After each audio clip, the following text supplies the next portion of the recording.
We ask that you please remain standing for the playing of the Haudenosaunee anthem.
And now, friends, let the two teams competing for the bronze medal of the 2024 World Lacrosse Box Championships, starting with Australia.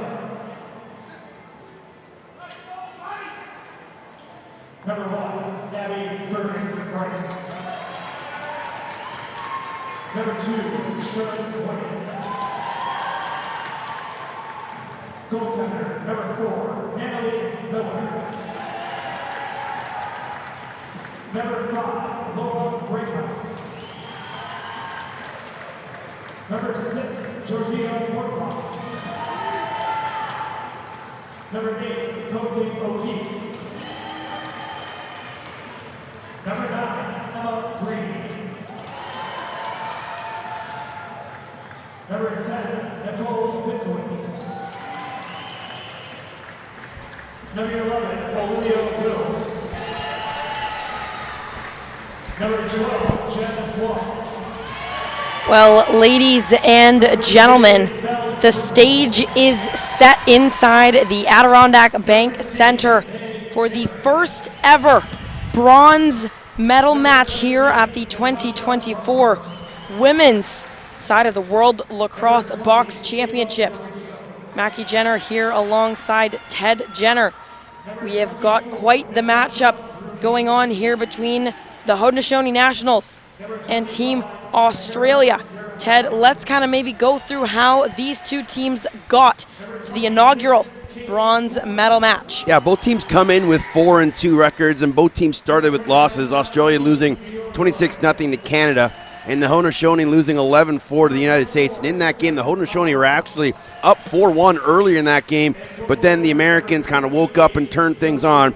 But then both teams would go on 4-win streaks, allowing them to qualify for the semifinals. But Australia would then lose to the United States 26-2, and the Haudenosaunee last night losing 19-3 to Canada brings them here. But I asked you earlier, someone who has watched a lot of these games and called many of these games at this tournament, who do you think is going to win? And you're like, I'm not too sure. They haven't played each other. They're playing sort of different styles of lacrosse. Both teams kind of laid it all on that line in the semifinals, so we could see some tired bodies, could see some fresh legs coming into the lineup.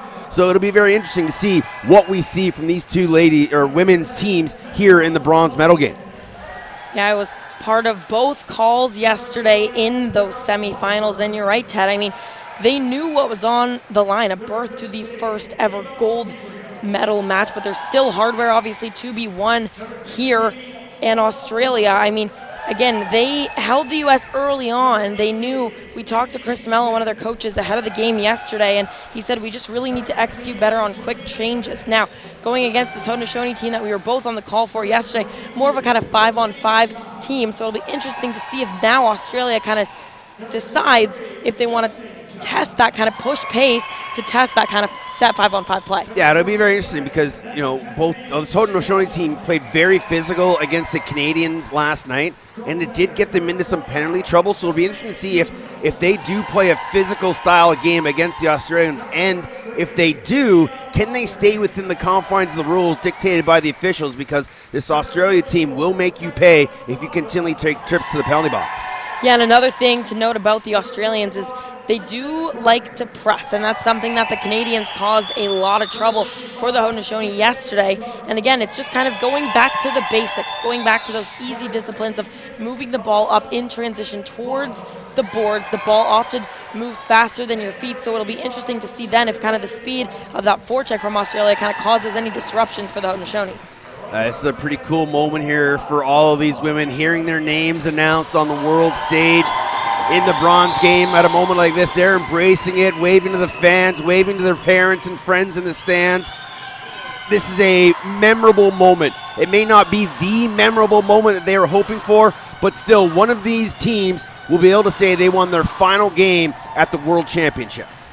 I mean, to get to this stage is huge, and I know the Haudenosaunee especially were maybe hoping for a different result coming into this one, but still so proud to be able to compete here for a medal. And on the Australia side, in talking to their coaches ahead of the England game, which was that quarterfinal matchup, they weren't expecting to go into that one with the win over the English. So again, a huge, tremendous effort to really put that full 60 together to even get into the semifinals. Yeah, it'll be interesting to see what Jason Johnson, head coach of the Haudenosaunee, and Chris DeMello, head coach of the Australia, what kind of game plan they draw up for their teams tonight. Because again, we talked about it. Both these teams laid it all on the line last night in the semifinals, but can they find that last bit of energy to play 60 more minutes? 60 minutes to walk together for the rest of your lives. This is an incredible moment, and the game plan and the in-game adjustments will be interesting to see what Johnson and DeMello can pull off. Now for starting goaltenders for Australia, it will be number 78, Zoe Day. And on the other side for the Haudenosaunee, number 29, Chelsea Doolittle. Without further ado, here we go. The bronze medal match is underway as the Australia pick it up off the face-off in Wills. Now with Hooper on the top, goes to that far side boards. We'll play a little pass with Burgess Bryce. McGoran trying to find Hooper in the middle, but still loose ball, finally picked up by Bomberry, and she'll go up to Tarbell, and they have numbers if they want it, and just a little too much on that pass to Shigwaja. Yeah, Shigwaja was leaking out the front door. Good job by the Haudenosaunee women to get off the floor, starting that transition. Maybe a bounce pass next time will come up into her stick instead of over the top. 10 on the shot clock, but another kind of miscued pass there. Tarbell sends it to Burns. Gets underneath. The good pick set there on target. First kind of test for Day. Yeah, good look there by the Haudenosaunee as that outside shot comes from Tristan Burns.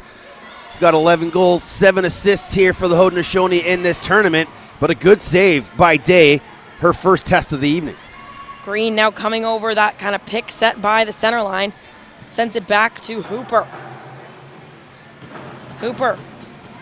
Again, a little bit of bobbled pass, maybe some nerves here early from both teams, Ted. Yeah, definitely some nerves early on, but it will take, the first 3-4 minutes of this game. Everyone get a shift in, everybody get a hit, and get yourselves into this game. And speaking of hits, Johnny Squire Hill takes a big one at the center line. Again, just some miscues into the corner, but Jill Benedict able to send that one up the floor, and a one-handed grab from Weiss, and she elects to rip one from the outside, just missing. over the top, but a rebound collected. That was another good transition outlet, and Vice with a fantastic one-handed catch. And as soon as she saw that she had some time and room, she planted her feet, reared back, and let that one go. Vice coming out of the corner. She'll wind up again. Tried a little bit of a screenshot maybe, that one. Yeah, almost buzzed the tower of her teammate with a heavy shot. Right inside on the doorstep. Left alone was John. The putback attempt also stopped as Day sends that one behind her crease. Yeah, good couple looks there for the Haudenosaunee, but Day standing tall in between the pipes, keeping this one scoreless, and the Australian women got to do a better job of witnessing or reacting awful loose balls in broken situations. Got to protect the middle of the floor. Now the Haudenosaunee have to get it up and over, and they kind of lucked out there as that one bounced up and over play off the Australians' forecheck. Now up and over center.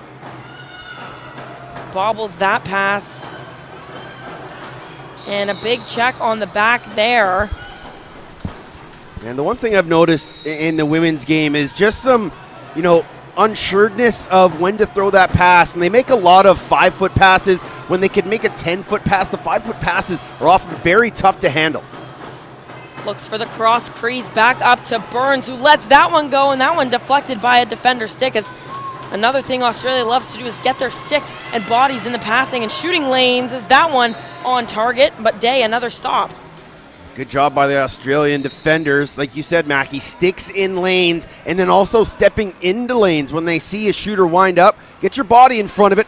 It might hurt for a second, but you're doing your goaltender a lot of favors. Now we see the Haudenosaunee with pressure towards center. Captain Fawn Porter got into a little bit of penalty trouble yesterday, but means so much to this team as she is such a stout leader for the Haudenosaunee. Porter tucks it under the alley, goes far side, and how about the starter from the captain? Fawn Porter gets the first marker. Well, Fawn Porter had a physical game last night against the Canadians. I think she had 5 minors and a major penalty, and this time she decides to get her name on the scoreboard the right way. Off a little pick and roll, takes the pass, and then puts it far side past Dave for the first goal here in the bronze medal game.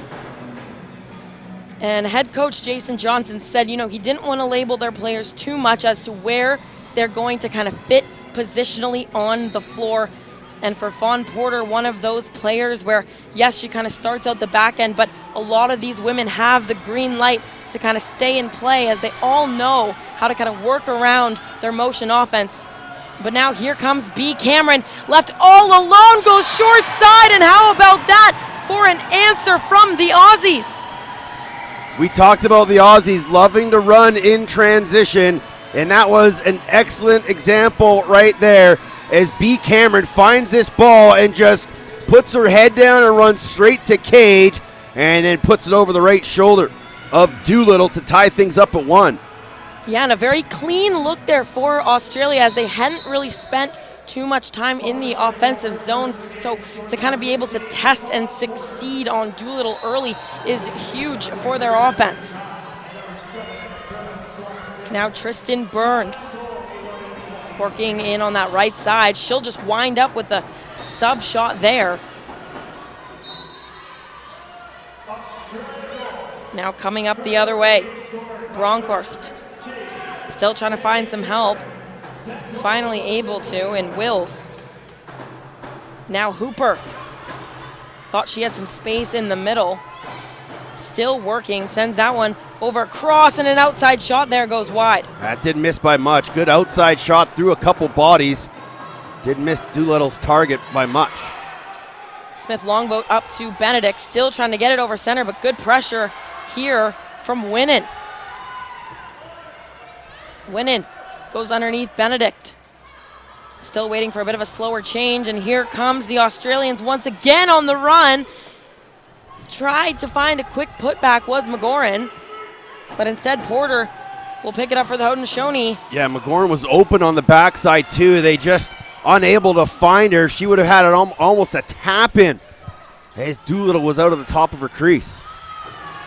Now coming up the other way, Jen Plum.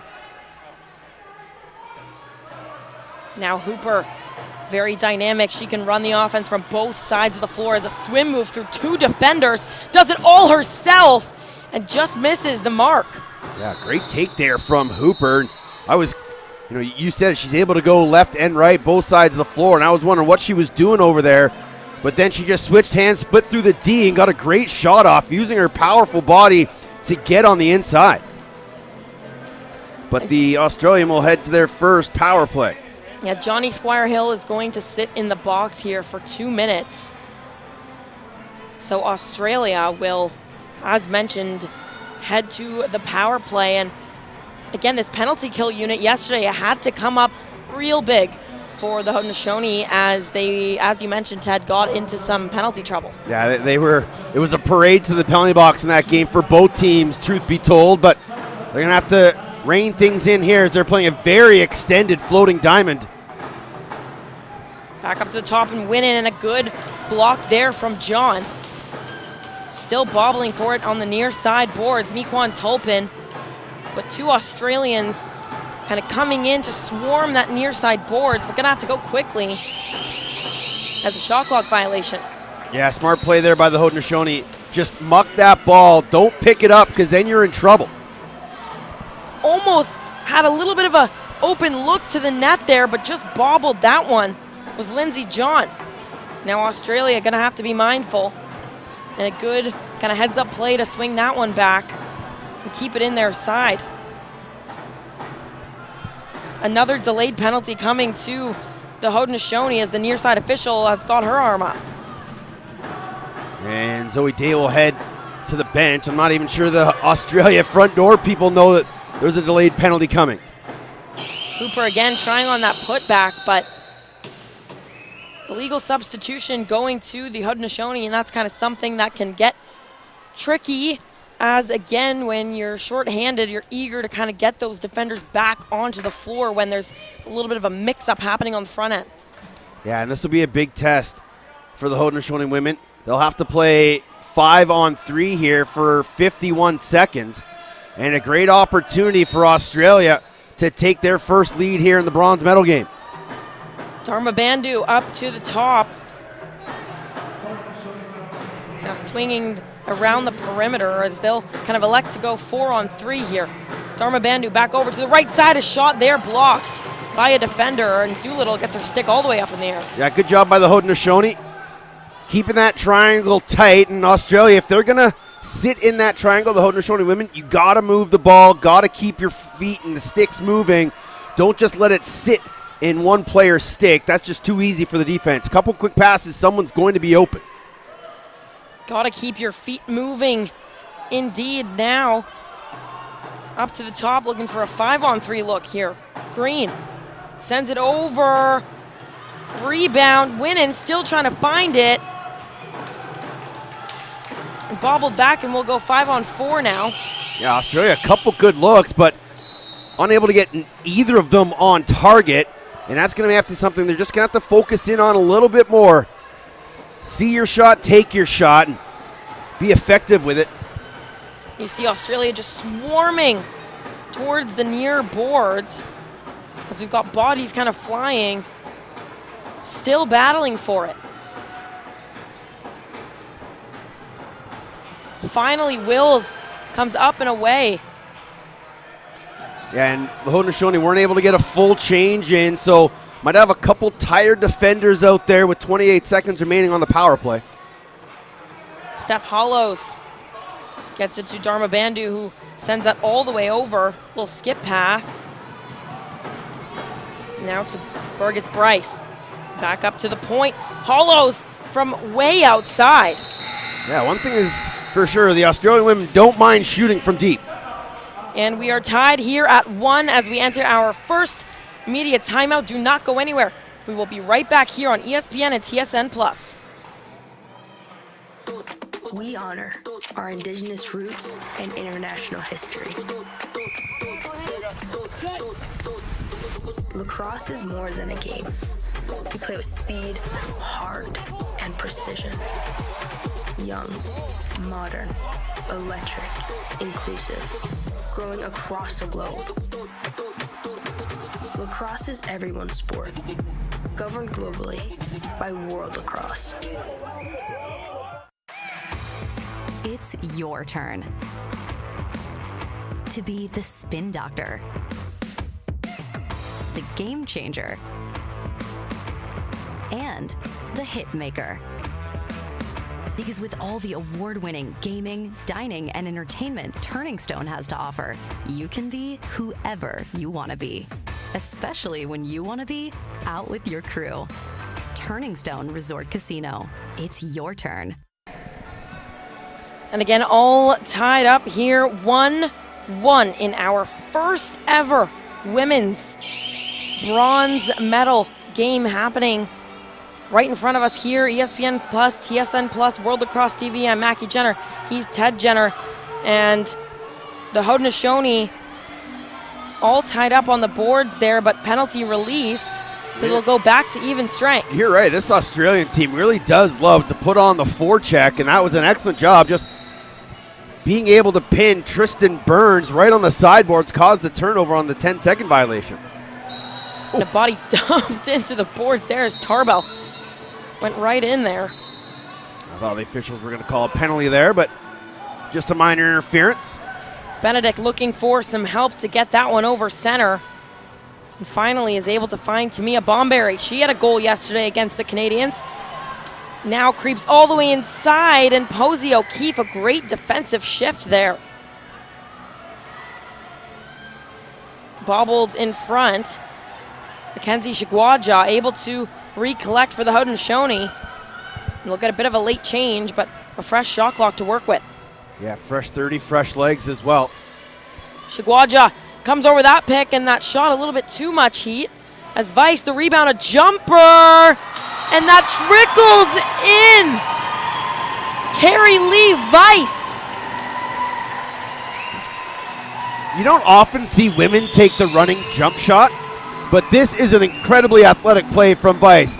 Gets the ball, gets the middle of the defense, plants that left foot, and just uses all of her core strength to flip the hips and the shoulders, and gets that one to squeak through Day. And the Haudenosaunee women lead this one 2-1 with 5.5 to go, as Weiss gets her 7th of the tournament. And I'm sure all of her children are watching this one. Syracuse University alumni is number 85. So she's familiar with the parts here in upstate New York as she gets that ball right back off the boards. Now inside, looking for the twofer, and Tarbell able to finish. Tallis Tarbell with an excellent low shot. It was a good loose ball in the corner. And then Weiss finds it, quick rotation, and Tarbell with nobody on her. That's Olivia Wills just way back off of the defensive pressure. And Tarbell puts it underneath the left glove of Day, and it's the first 2-goal run of the game. Another player on this Haudenosaunee team that has so much athletic ability, often kind of found on that back end, but again, another one with the green light. And here comes Australia looking for the answer in front of the crease. The putback is there, and how's that for an answer? I think we're in for a back and forth affair here tonight in the Adirondack Bank Center. The Australian women not happy of giving up 2 straight, and they go right to the middle of the net. First the initial save, and then the rebound put back by B. Cameron, her 2nd of the game, and that's just a heads-up play. Right place, right time, her 6th of the tournament. You stole the words right out of my mouth, Ted. Right place, right time. Indeed, is just, you never know when that ball is going to come loose. And now Carrie Lee Weiss off the face-off turns that one up to Mequan Tolpin. Bomberry still surveys as finds Weiss right in front of the doorstep, and Tarbell finds that one off the boards. The women are going to the dirty areas to score goals here in this bronze medal game, and those are the ones that are going to pay dividends at the end. Weiss swings it back over to the left side, steps into that shot, just goes wide. In Australia, Wills decides to throw it back to Winnan, and they'll slow it down. The heads up as Mequan Tolpin absolutely lays the body. And this will be an illegal body check on Tulpin, as the Australian player is still down. We'll get a good look here on the replay. And just unaware of Tulpin coming from the backside. That's just an unfortunate play. I didn't think it was too aggressive. She didn't get her stick up. She didn't leave her feet. It wasn't shoulder to head or anything. It was just an unfortunate, it wasn't even a suicide pass. She just picked the ball up and turned to go up the floor and was unaware that Tulpin was coming from the backside. And it was just cross-check to body, big hit. But unfortunately for Tulpin, the officials felt that it was a little too aggressive. And hopefully for the Australian player, she's going to be okay. I think probably just got the wind knocked out of her. I would assume that indeed. And yes, again, we talked about the physical play as Dharma Bandhu able to get up to her feet and seems to be walking okay. But yeah, Tulpin, again, we know that she's a very physical player, but I would agree with you on that one. Is, again, you got to be so careful of kind of where you're throwing the ball and be mindful of where those defenders are kind of coming in from. And again, Tulpin kind of explaining to the ref, look, I was in position. Like you said, I didn't leave my feet. I didn't, extend too much. I was just kind of throwing what I'm able to do there as a big physical defender. But again, the referees will blow that one down for 2. So Australia will head back to a power play.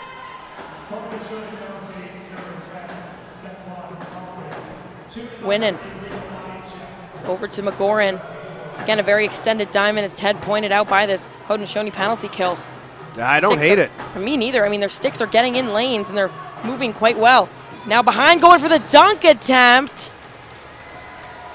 But Doolittle, I don't hate that either. No, Doolittle absolutely there. Again, you got to kind of change those looks. And they were doing, actually, most power plays are a 1-2-2. They were going 2-2-1 with the player behind the net. So defensively, Haudenosaunee got to communicate that to Doolittle. Let her know that a player's behind her net because they are trying to set up that dunk.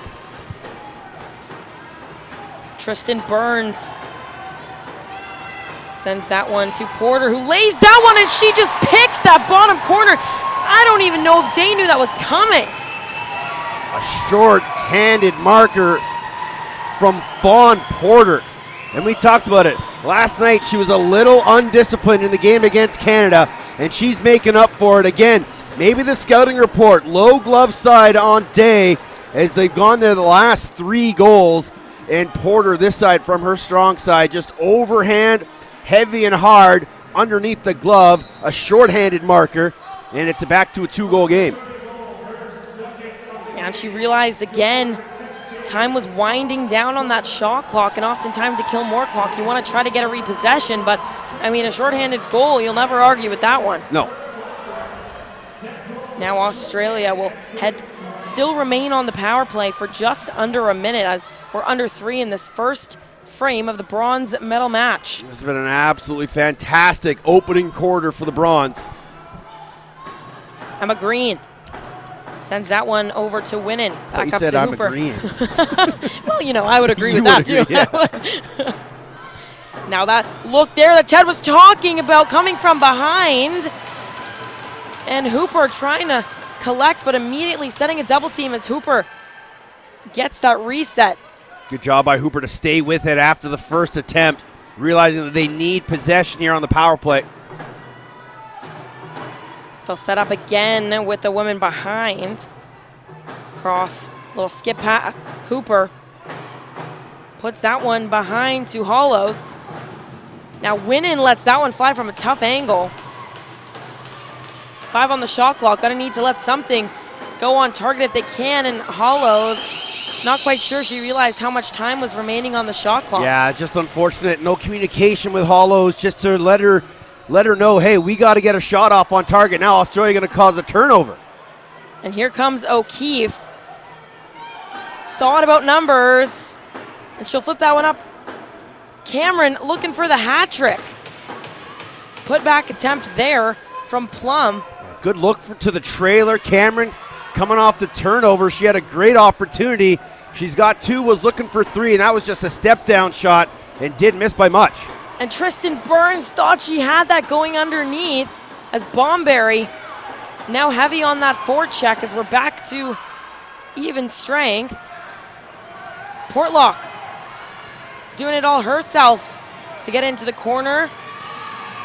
And big defensive pressure from Farrah Blackbird. And bodies are going everywhere. Here comes Tolpin, all alone. Day with a big stop in front. That's a huge save from Zoe Day. Right on the doorstep there, though, as Vice able to send that one down cross crease. And we kind of talked about it earlier. Australia does a lot of extending, but they also kind of get a little scatterbrained. And that time, it was the slide from Ava Dorinko that allowed the player to be open on the back end. And I think, is that Ava Gabriel that buried that one, Mackie? She was open on the backside, but that just comes from the slide rotation and no communication, no back rotation from the defense either. So easy opportunity there to make it a 5-2. And now the Haudenosaunee, little miscommunication of who was supposed to be out for that face-off, and will give free possession over to Australia. Good time to see if they can get a response as we're under a minute to go here in the opening quarter. Spinning around is Burgess Bryce trying to direct some traffic here. But again, a little miscued pass. And Doolittle already looking up floor, try to find someone breaking out in transition, but makes the smart play, gives it off to Talis Tarbell. Now John carries on the near side, waits for the last woman onto the floor. Sends that one to Shigwaja. Good seal set there, that one bounces. And a reset if they can regain possession. 10 seconds remaining on the game clock. Gets around a pick. A great trail check there from the Australians, as they're gonna have to get a shot off quickly, but that will do it for quarter number 1. The Haudenosaunee 5, Australia 2. We will be right back for quarter 2 action.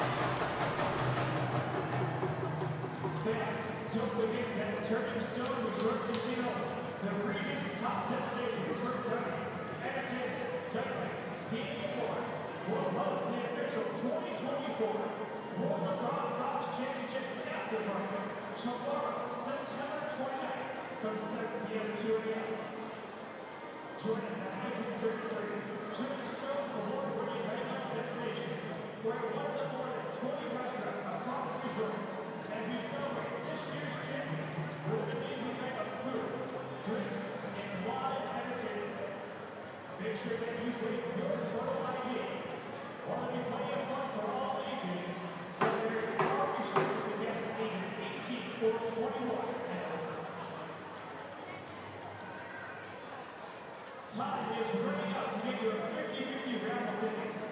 Throughout the 2024 World Lacrosse Box Championships, the 50-50 pound will roll over until a winner is drawn tomorrow night during the last gold medal game. The winner will go home with half of the accumulated pot, with the other half going to the same of the Dana Foundation. Purchase 50-50 tickets from our kiosk at the Adirondack Bank Center concourse, or for our 50-50 volunteers walking throughout the Adirondack Bank Center and the Utica University Texas Center. Plus, you do not need to be present to win. Will you be our 50-50 winner? There's only one way to find out. 5-2 is your score here in the inaugural bronze medal game. The Haudenosaunee have the lead over Australia, but Ted, a very back and forth game here we're witnessing. Yeah, it's actually been very entertaining between these two teams. Again, we talked about it off the start. They didn't play each other in the round robin. They were on different sides of the women's pool, so we didn't really know what to expect. We knew the Haudenosaunee were going to play physical. We know the Australians were going to want to run and, put on a lot of forechecking pressure, and both teams have done just that. But now it's been the Haudenosaunee who have taken advantage of a shorthanded goal from Porter, who also has a pair, and really found a bit of a weak spot on Zoe Day underneath that left glove. So we'll see if they can continue to expose that, or if the Australians make some adjustments. And Tolpin gonna pick that one off the face-off, but right there in front of her was Bronkhorst, as Tolpin laying the bodies again, and oh my goodness, how about that to open up the second quarter? she's done a little bit of everything here in this game already. She had the big hit near the end of the quarter. That time she picks up the loose ball, takes a bit of a bump. No big deal, I still got it. And we'll go low to high, right in the elevator to floor top corner. What a shot from Tulpin. You're right, she has done just about everything for this team, and she'll go get right back set on the face-off there. That one, though, going to be picked up by Hollows as, again, takes a big whack, but Australia not backing down from the physicality. Still fighting for it near center. Finally, Hollows. Tarbell, though, so heavily on that pressure. Yeah, both teams relentless on the forecheck and immediately picking up their player as soon as they cross center with the ball. And if that's going to happen, you have to be aware and move the ball, move your feet, get away from that corner that's just on the other side of the timeline of center. Shigwaja, I think she was looking for Blackbird kind of creeping in the middle. They'll go back to her. She realized she had a tough angle. Smart play from Farrah Blackbird as now she gets a better corner. Just turns and winds up is Farrah Blackbird. This is a seeing eye shot here from Blackbird. There is literally no room to put that in, and Day just leans ever so slightly off of that near pipe, and Blackbird able to find that gap. And now we are on a 4-goal run for the Haudenosaunee. Yeah, and under a minute into this second quarter. Not a bad way to start out here. Yeah, obviously Jason Johnson really fired up his troops in between the first and second quarter, realizing what's at stake here, something very special for all of these women.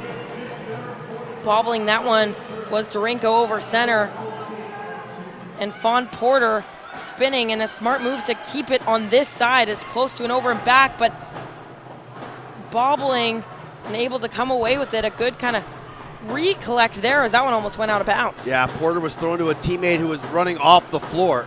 And another jump shot attempt there from Weiss. And they're going to say Gabriel ran through the crease to collect that loose ball, but man, Carly Lee Weiss, have a day. That was a heck of an attempt off a great pass from Porter.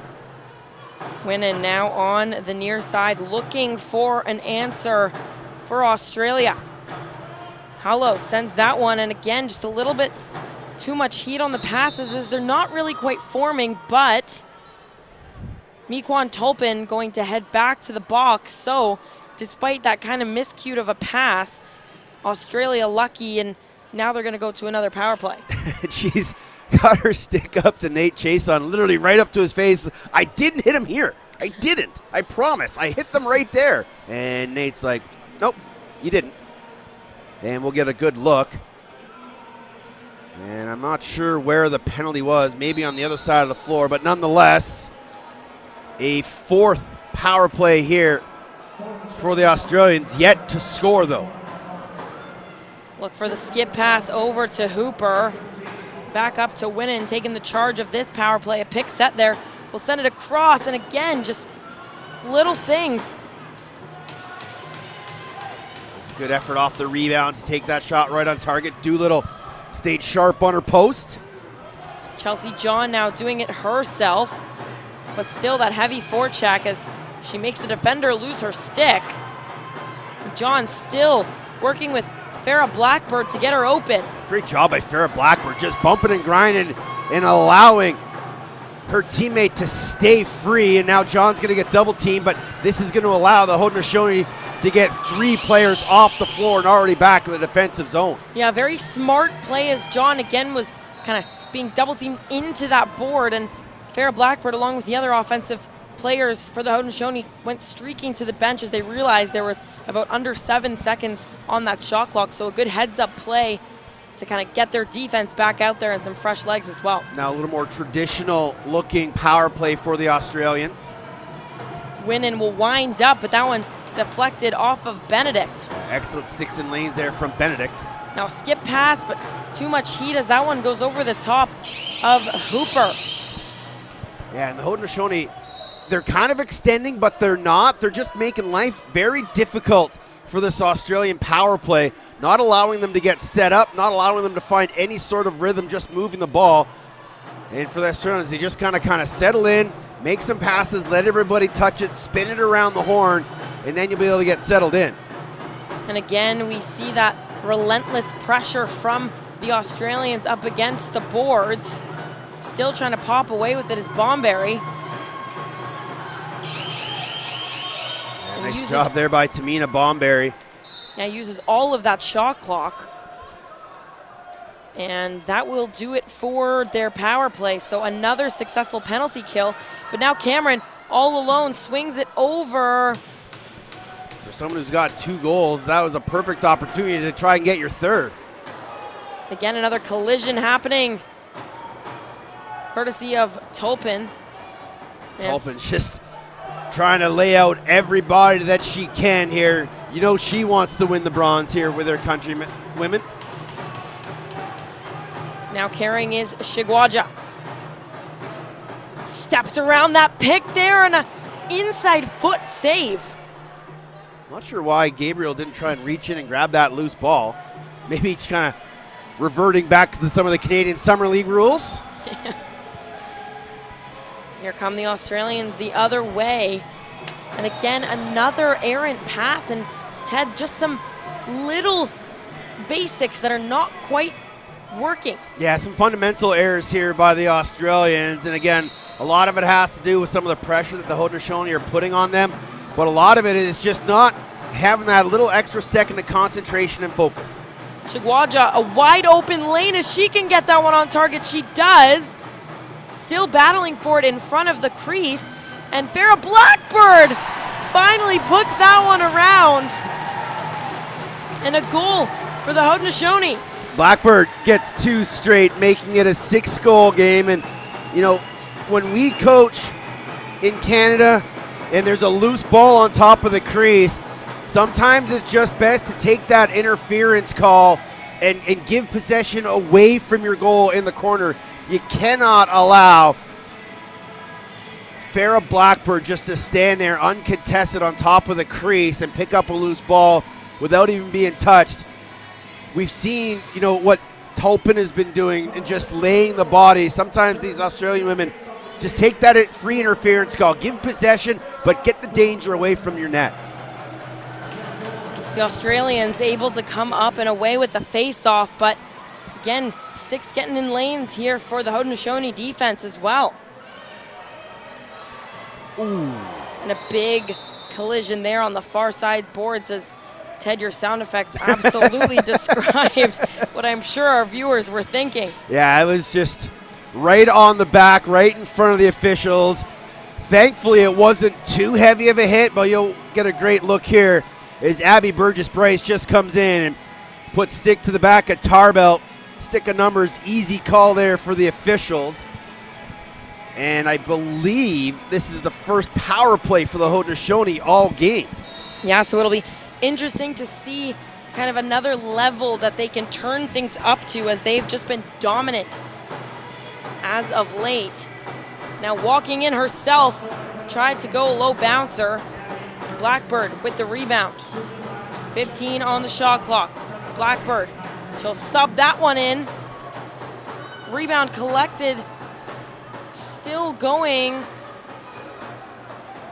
And Yes. finally O'Keefe will pick it up. The Australian women kind of taking a page out of the Australian men / Buffalo Bandits penalty kill and just stacking bodies on the goal line in the crease. And I know there are a lot of people that like to see that sort of taken out of the game of lacrosse. I just don't know how you have properly officiated it. There are some ideas floated out there, but I think the main concern is that someone staying there is going to wear a shot into an unprotected area and something unforeseen is going to happen.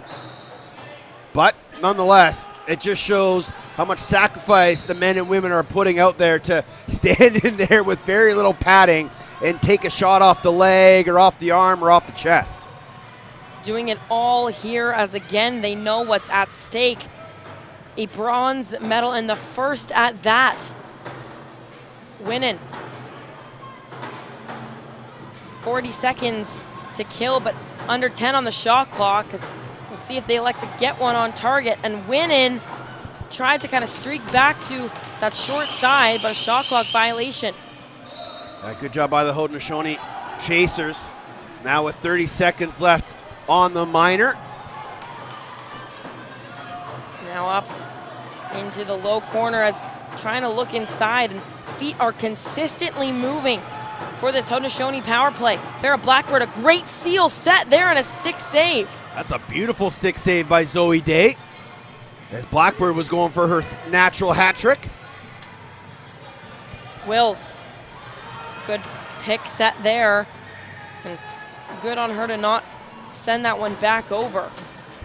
Hooper now back to even strength. Hollows at the top, has some room, but sends it over to the lefty, the lone lefty on the floor, but Hooper left all alone on the backside, and a massive save from Doolittle. Oh, but what a good look to Hooper just on the backdoor cut. Steph Hollows from her wrong side winning, and I think she was a little nervous as she saw two Haudenosaunee defenders kind of closing that gap. Yeah, everybody would be a little nervous on that one, especially with Tulpin out there. Got to be aware when she's on the defensive zone prowling. Tarbell gets free and sends that one to Carrie Lee Weiss, but she'll slow things down. Tarbell winds that one, and that one a bouncer 5-hole. Talis Tarbell returns to the scoring. This is good ball movement and good extra passing from the Haudenosaunee. A little down seal, and then Tarbell comes across the top. And Zoe Day just lifting her stick up as she's trying to make that save. It'll sneak past her as Tarbell, a very small group of players competing in both World Lacrosse Championships this year after representing the Haudenosaunee in Hong Kong at the Women's U20 Championships. So she's played a lot of lacrosse this year. Oh, and I mean, talk about going the distance. It's a long way over there, and I know that they were very excited to get to play there for the first time ever on the women's field side. So it's just exciting to see, you know, how much growth there is. Yes, of course, on this side of things, as of course we're here at the inaugural, but again, kind of moving all over the world. A lot of air miles for a lot of these athletes. Oh yeah. Now all alone, what a effort that would have been from Tulpin. Standing next to Garrett Eddy, one of the content cowboys at this tournament. He kind of looked at me, he's like, oh, that would have been a highlight reel. And it would have indeed. 6:07 remaining. We will take our media timeout and be right back here for the remainder of the first half. In 2001, AIS set out with a vision to secure the future of cyberspace, empowering businesses, citizens, and our country to thrive in a connected world. Every day, our experts advance cybersecurity for areas like AI, healthcare, and autonomous transportation, delivering on our promise of a secure future. Discover how AIS can support you, and if our promise inspires you, join our team. Advance your mission with AIS. Hey, fans. For all the up-to-the-minute news on the UFX, go to the official website of Urban Fitness Extreme at ufxpro.com. Keep up with all your favorite teams and athletes. Get your tickets for upcoming events and check out our broadcast schedule. Don't forget to follow us on Instagram at UFX League for behind-the-scenes access and exclusive content. Visit ufxpro.com and follow us today.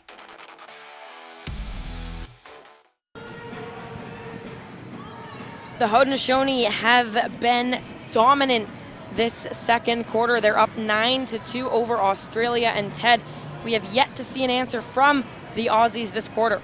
Yeah, it's a lot due to the Haudenosaunee pressure that they put on. They've really stepped up their defensive effort. And good job by Randy Kreisler and his defensive coaching staff with Jason Johnson, Matt Atwood, just really keeping these women in their paces and staying focused. There's still a lot of lacrosse left to be played, but they want to make sure they have a major impact in this game. And a little bit of a close call there, but now all alone was Tristan Burns, if she can find it. And a great effort from Burns, watched by two defenders. all alone on the doorstep, trying to go underneath again, Ted. As you mentioned, scouting report must have noticed that low area from Day, just kind of a weaker spot. Yeah, she's unable to get that, she's takes up a lot of net, but her lateral movement isn't the greatest. And so putting it by her feet underneath that left glove is a very good shot. Blackbird finds Benedict. Now that short change for Haudenosaunee may see some benefit. Still carrying it on the right side. Surveying. Finally swings that one down. Vice tried to find Chigwaja, who was on the crease, but they'll say her kind of toes tapped in and tapped out. Over in the men's division, the Australian men knock off Netherlands 13-8, so they'll finish 11th. A lot of very close games today, Ted, and we will go over all of them at halftime as exciting stuff happening on both sides of the tournament. Now left alone on that far side, but just this pressure from the Haudenosaunee really keeping Australia to the outside. Yeah, it's been relentless. They started hot. They continue to push the pressure. And then once Cameron scored her second to make it 3-2, Jason Johnson was like, nope, no more. We are going to ramp up the pressure. We're going to be relentless. And it's been noticeable here in the second quarter. Now Tolpin looking from behind, able to find Bomberry, tucks underneath, flips that one to Vice. Back over to Tolpin, lets that one go, but that one misses way wide of the net. At least they're still getting looks. You have to find the little positives. They're still working their offensive sets. They're still trying to find, a little two-woman game, a three-man side, just doing what they can to get good looks. Back over to Burgess Bryce, who lets that one go, and a upper body save there from Doolittle. Now here comes Fawn Porter. Porter tucks underneath, and now they have numbers left all alone. She'll take it, and Fawn Porter making her number known as she finds her hat-trick goal here in the second half. Fawn Porter is one of those athletes on this team that I have been thoroughly impressed with all tournament long. She grew up playing box lacrosse, and she's represented the Haudenosaunee in field, box, and sixes. So she's not new to the international scene, and she's making an impact here. She was at the 2002 Women's Lacrosse World Championships and the World Games, so been a big staple of the team, and no wonder she's got the captaincy on her chest. I mean, it's just incredible to see the longevity within these athletes. I mean, especially for these women to, be playing the senior league up in Ontario and then having an opportunity to now represent your nation on the world stage for the first time. I know Jason Johnson said a lot of them were kind of up in the air about what they wanted to do and how they felt about the future of this sport, but now that they had the opportunity to compete, it was a no-brainer to want to, show what they can do on this stage. Yeah, and it's not going to be long until we realize that they're on the same level as the Americans and the Canadians at this level of women's box lacrosse. Chigwaja trying to do it herself. And a good pickup there as it goes right back to the lefties at Blackbird. Sends that one back over. A good stop there right in front. Yeah, good box out by the Australians. Not allowing Lindsay John to pick up that loose ball on top of the crease in front of Zoe Day. Again, it's fun to see the tenacity to get those kind of put-back goals. As again, you can reach kind of in and bring that out of the crease. Now Dharma Bandu. Again, a little bit too much heat on that pass. Yeah, Australia got to do a better job. They're settling to run their offense on the high side of that restraining line. You got to be able to work the ball closer to net, whether that means passing it, setting picks, or just running into space. And Fawn Porter kind of bobbling again at the center line, and the Australians, B. Cameron was looking for that kind of long pass over, but just too much. And then she couldn't find the rebound off the back glass. Tolpin with under 2 to go remaining in this first half. Now coming out of the corner, she'll just step into a heavy shot. There was Bomberry. Good soak by the defender. Chance to run here in transition. And Australia trying to push pace is Portlock, but she'll flip that one up to Wills. Yeah, smart play there by Portlock. Wills was back defensively instead of forcing it. Just give it off to a teammate and head for the change. Hooper flips it to Burgess Bryce, goes right back to Hooper though. Tried to find Winnan inside. A good look, that kind of their first look at going through the middle. Yeah, exactly. As Doolittle takes a bit of a chop there from an Australian player, and then she's going to get a chop and then an extra cross check, and that's Alicia Smith-Longboat, who didn't like the treatment that the Australian player was giving her goaltender and went with her all the way to the Australian bench, a couple chops and cross checks. And so the Haudenosaunee will head to the power play. To the penalty kill in Australia to the power play. A chance to end this run of 7 goals. Yeah, Smith-Longboat had a little extra conversation with the ref there saying, hey, she kind of bobbled her head back there. I'm just trying to set the tone here. Say, like you said, Ted, don't mess with my goaltender. But nonetheless, Australia going to work, looking on that backside, a good skip pass, but Doolittle able to kind of move post to post. Under a minute to go here in the opening half. Step around her defender was Hooper trying to get that shot off. That was a great shot from Hooper around the screen. Now they get a reset. Right back to Hooper looking to kind of slow things down. Hooper still being pushed to the outside. Hooper now going to the middle. She'll send that one and trying to find the rebound. Winnan puts that one, but another big stop for Doolittle. That was a great look for Winnan. She found the loose ball off the end boards. Tried to go far side, but Doolittle got just enough. And the pressure from this penalty kill is absolutely working as now under 10 to go. Swings that one, McGoran. Thought about a shot there, steps into it, but again, those 50-50 decisions just too late. And that will do it for the first half of the bronze medal matchup. Haudenosaunee with an 8-goal lead over the Australians. We will be right back to break the first half down in just a few moments. Every player knows the skills you learn on the field can be the foundation for anything you choose to do in life. Thank you for connecting me to a greater community. We're growing beyond goals on the field. And our futures are united. So thank you, Lacrosse. For inspiring me to be me. We are better, Safer. And wiser together. And we're building a stronger future For everyone.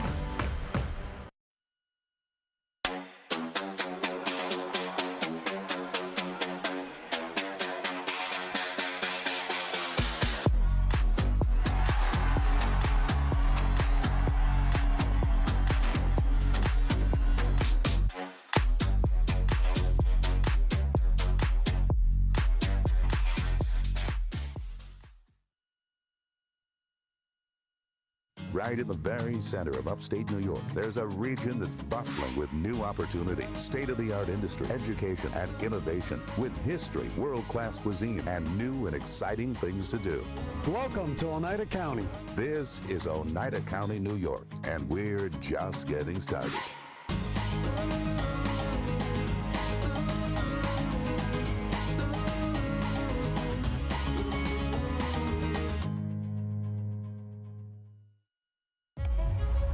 From our unique origins to the modern game, the global lacrosse community has been preparing for this moment. Together, we step into a new chapter of growth, competition, unity, and inspiration for the next generation.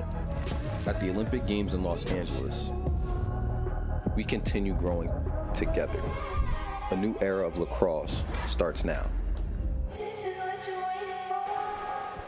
Welcome back inside the broadcast booth. Mackie Jenner, Ted Jenner here with you as the Haudenosaunee, a commanding 8-goal lead here at the half. And Ted, we're gonna break down that kind of early onslaught of where it was a little more back and forth. Yeah, it all started with Fawn Porter getting things going, making it 1-0 as she just, no hands, in her stick, and she's able to go far side. But then Cameron gets a loose ball, and the Australians will tie things up as she will go coast to coast here from center, tying it up at 1. And that was a great finish. She's going to have 2 here in the first half for the Haudenosaunee, but it was too much and too often by the women in white, who get 3 from Porter, 2 from Blackbird, and a slew of other women chipping in with the goals. And they really turned it on in that second quarter. We were talking about it.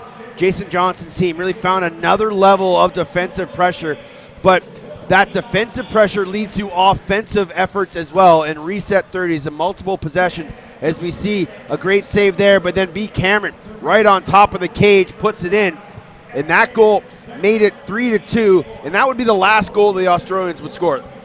The Haudenosaunee would go on and 7-goal run to blow this game wide open, but it hasn't been for a lack of trying from the Australian. They've been doing everything they can, but as we talked about, Mackenzie, this is just a relentless, hard-working defensive team in the Haudenosaunee, and they're not making it easy for Australia.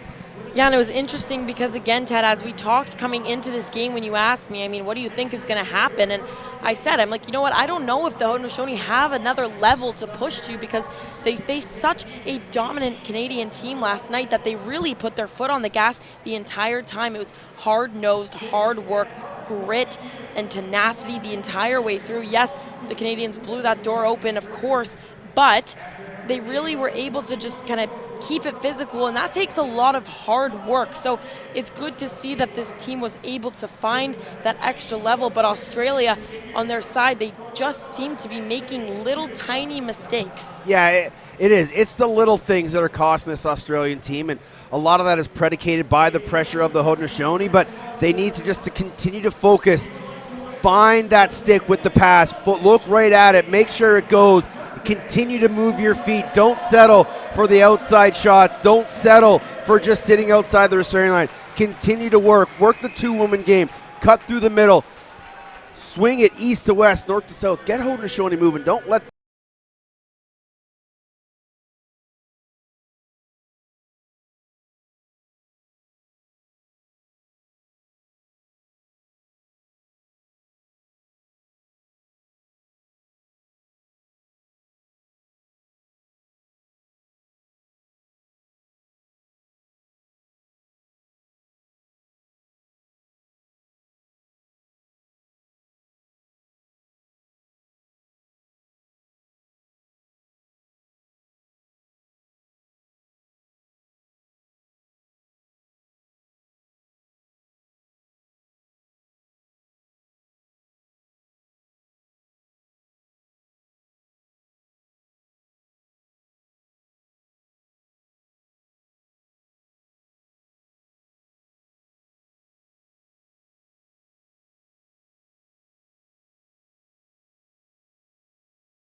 And back for the remainder of our halftime report coverage. He's Ted Jenner, I'm Mackie Jenner, and as we know, we are on day 9 of 10. Ted, and there has been a lot of exciting lacrosse going on the entire duration of this tournament, but today we saw some placement games, we saw some barn burners. Ted, let's run through some of the scores that occurred earlier today. Well, let's start with the women's pool. Hong Kong knocks off Finland 9-3, so Hong Kong will finish 9th. Finland finishes 10th. Germany falls just short of England 14-13 as the English score 5 in the 4th and get the game winner with just over 2 minutes to play. So England will finish 5th. Germany finishes 6th. We'll get the 7th place game tomorrow between the Netherlands and Ireland. Obviously, this is the bronze medal game here that we're calling right now. Over on the men's pool, Italy and U.S. Virgin Islands will play tomorrow for 13th place, while China will take on Slovakia for 15th. Finland beats Germany 17-15 for 9th. Greece, that only played with 9 runners, knock off Switzerland 11-5 for the 23rd place. Australia beats Netherlands 13-8. Ireland beats Japan for 7th, 15-14. And Austria knocks off Chinese Taipei 12-11 for 19th. Hong Kong and Jamaica, I believe, are playing right now. And Czechia and Israel getting underway momentarily for 5th place. And, of course, coming up next, the men's bronze medal game. And just so exciting to see, especially on the women's side.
And just like that, back inside the Adirondack Bank Center for second half action in the first ever bronze medal game on the women's side of the 2024 World Lacrosse Box Championship. I'm Mackie Jenner, joined along Ted Jenner. The Haudenosaunee a commanding 10-2 lead, but we've seen the fight from the Australians come, and I know that their coaching staff has them fired up coming into this remainder of the game. Yeah, you just have to put it simply. You've got 2 quarters to play your best lacrosse of the tournament and a chance to win the bronze medal. And it's going to take a lot of work from here from the Australians as they are down 8, but they have the ability to do it. Just got to find a way inside this stingy Haudenosaunee defense. And they will start on a power play for 30 seconds or less. So good opportunity to get things going if they can kind of penetrate the middle, as you said, as an outside winder. Still loose, but Tarbell has been a vacuum for loose balls. Yeah, 3 Australian women collided into each other, and Tarbell came out with it. Tristan Burns now carries over as under 10 to kill. Burns thought about maybe shaking off her defender, and a pass, a little bit too much heat. Trying to find it off the glass there was Blackbird. She's got 7 to work with on the shot clock as we go back to even strength, so another successful kill as a heads-up play to just kind of dump that one into the corner. Yeah, nice job by the Haudenosaunee. Just get the ball deep away from trouble, and then when you can, go off for a change. Charlotte Winnan sends that one back towards the benches. Now Hollows from the top. Burgess Bryce thought about that. I think it went off her own player. Benedict. Yeah, and the Australians are going to have to try to find a way inside the defense. Doolittle is just going to have no problems stopping those long outside shots. Vaughn Porter found Ava Gabriel streaking through the middle. And another great way to start this second half off, as Ted, we saw a very early marker from the second quarter. They just love to start hot. Yeah, and that's just, a team that comes out ready to play. And the first couple possessions, they had to kill off that penalty. Now they're back to 5 aside, and they're able to push the tempo, get up the floor, get Australia chasing, and then the extra pass from Porter to Gabriel ends up in the back of the net, as Gabriel now has a pair. Extending their lead now as they're up 11-2, and another face-off win as Johnny Squire Hill, but a bobbled pass over. So Australia going to pick it up, and we'll see if they push. Bronkhorst all herself, but on her wrong side. So again, just those tough kind of angles. You want to see if you can maybe extend your time on offense, as of course, as we know, you need the ball to score. Yeah, and I don't hate the take, as there's a delayed penalty coming up here to Team Australia, but if you're going to take that shot, you can't just put it right in the stick of Chelsea Doolittle. Now again on that backdoor cut, this time Miller was ready, as we have seen a goaltender change, so it's Miller in front now for the Australians. 6-on-5 for the Haudenosaunee as they got that reset. 20 seconds. Burns sends that one back to the left side, stepping and tried to find Chigwaja, but she couldn't quite hold on to her stick, as I think she was looking to maybe change her angles a bit. Yeah, she was wide open in the middle too. 5 on the shot clock. Up to Burns. Tucks underneath. Gets a clean look. Another reset. Put back off the post. Now Weiss. Another reset issued for the Haudenosaunee. Yeah, good job chasing down that loose ball by Weiss. They get a couple good looks. And look at this short man penalty kill for Australia. One of the players standing right on the far pipe, and Miller taking up the rest of the net. Now you do not see that too often, as again you talked about interesting little strategies as they'll give each other knuckles inside the crease. It's a very interesting technique. As anybody who's watched the National Lacrosse League will have seen what the Buffalo Bandits do with their with their short man unit. It's not as egregious as what the Australian teams are doing and literally putting 2 players standing on either side of their goaltender. But if they're not going to say don't do it, you just got to keep on trying to do it. Burns now finds on the crease, on the doorstep was Gabriel left alone. Again, that's kind of the risk that you play though, Ted. As you mentioned, sending those women in to kind of help out in the goaltending area, but now you're letting the women kind of free up some space. But again, those kind of now tougher angles to hit the net. Yeah, it's what do? Do you give up free looks, or do you give up passing lanes and more open net? So pick your poison, I guess. A juggling act for sure, as again we see them set up with 2 defenders lining up. It's been a running joke through lacrosse circles that, this is sort of what the Buffalo Bandits are doing, and there's a chat group going around out there that's just making fun of Matt Vince, and he's like, we could do this for sure.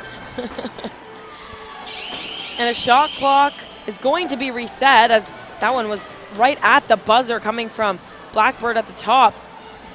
Now O'Keefe finds it up in the way. One woman to beat, but she has to be careful on her tail. She gets that extra step. O'Keefe And a great defensive effort there and a huge stop from Doolittle. Yeah, great job by O'Keefe in transition, split the defense. Here comes Porter, flips that one to Bomberry. Wires that one, and doesn't matter how many defenders you put in the net, Bomberry will still make it count. Well, I will say this. If I'm a lacrosse player and I see a Bomberry winding up for a shot, I am running as far away as possible because they are some of the hardest shooters of the ball. And you're right, Mac. It doesn't matter how many people are standing in front of her. She can find the spot. And to me, a Bomberry absolutely laces that one into the back of the net for her 4th of the tournament. And one of the things that, works against you when you have so many people standing next to your goaltender is your goaltender wants to react to make that save. And as soon as she tried to step into that shot, she hits right into her own defender. So it's kind of a catch-22. You're damned if you do, you're damned if you don't. And sometimes you just got to get out of the way and let your goaltender do their job. Yeah, definitely, again, as we kind of talked about, an interesting style of play, but something the Australians are kind of sticking through. But again, a huge defensive possession for the Haudenosaunee as they use up that entire 30. And I think that was Steph Hollows just absolutely gassed after that offensive foray and taking that shot. And took a bit of a cross-check, ended up on the turf, taking a couple extra breaths. Bomberry trying to get a step, will retreat. Now over to Blackbird. Blackbird overhand shot there. No reset as they'll have 5 to work with. Bomberry just misses that one kind of towards the front side of the cage. Yeah, continually good looks for the Haudenosaunee as they do an excellent job of moving the ball compared to what we've seen from Australia, who are just continually under heavy pressure from the Haudenosaunee. And it just sits in some sticks a little too long. Fergus Bryce winds that one. It goes on target, but again, as you mentioned, electing and maybe settling for some of those shots. Yeah, you know what, and she could have taken 4 or 5 more steps into the middle of the floor towards goal, but just opting for that long outside shot. And you wonder if, again, credit to this physical play of the Haudenosaunee, if it gets difficult to want to go inside, but that's when you really have to just continue to love that grind. Yeah, you have to embrace the contact, and these women have done that in the game of indoor lacrosse, but sometimes the repeated cross checks and constantly getting chopped or constantly getting knocked down plays the mind game that you don't want to go into those areas, so you kind of shy away a little bit. It happens in the men's game as well, that the tough defenses make you work for all the little things. And again, another kind of early shot into that shot clock. They'll get a reset if they can pick this one up, but Doolittle playing aggressively, trying to scoop that one back into her crease as look at the bodies behind, and finally a loose ball push called. Yeah, a little bit of a rugby scrum behind Doolittle's cage. Haudenosaunee will get called for the illegal push. So Australia will get a fresh 30 here. Maybe some tired Haudenosaunee defenders, but let's see if the Australians can get inside. Fergus Bryce still working against Squire Hill, and a great trail check. And she is just so good. Again, the first step on defense is the positioning, the body. Then you go for that stick kind of as your last resort. You don't want to be swinging your stick around. And Johnny Squire Hill, so talented at waiting for that last second to then throw that trail check, and successful on that one despite kind of another turnover coming back the other way. Yeah, good defenders will put you in spots they want you to be in and put you into trouble. That was a great job by Johnny Squire Hill. McGoran trying to get inside.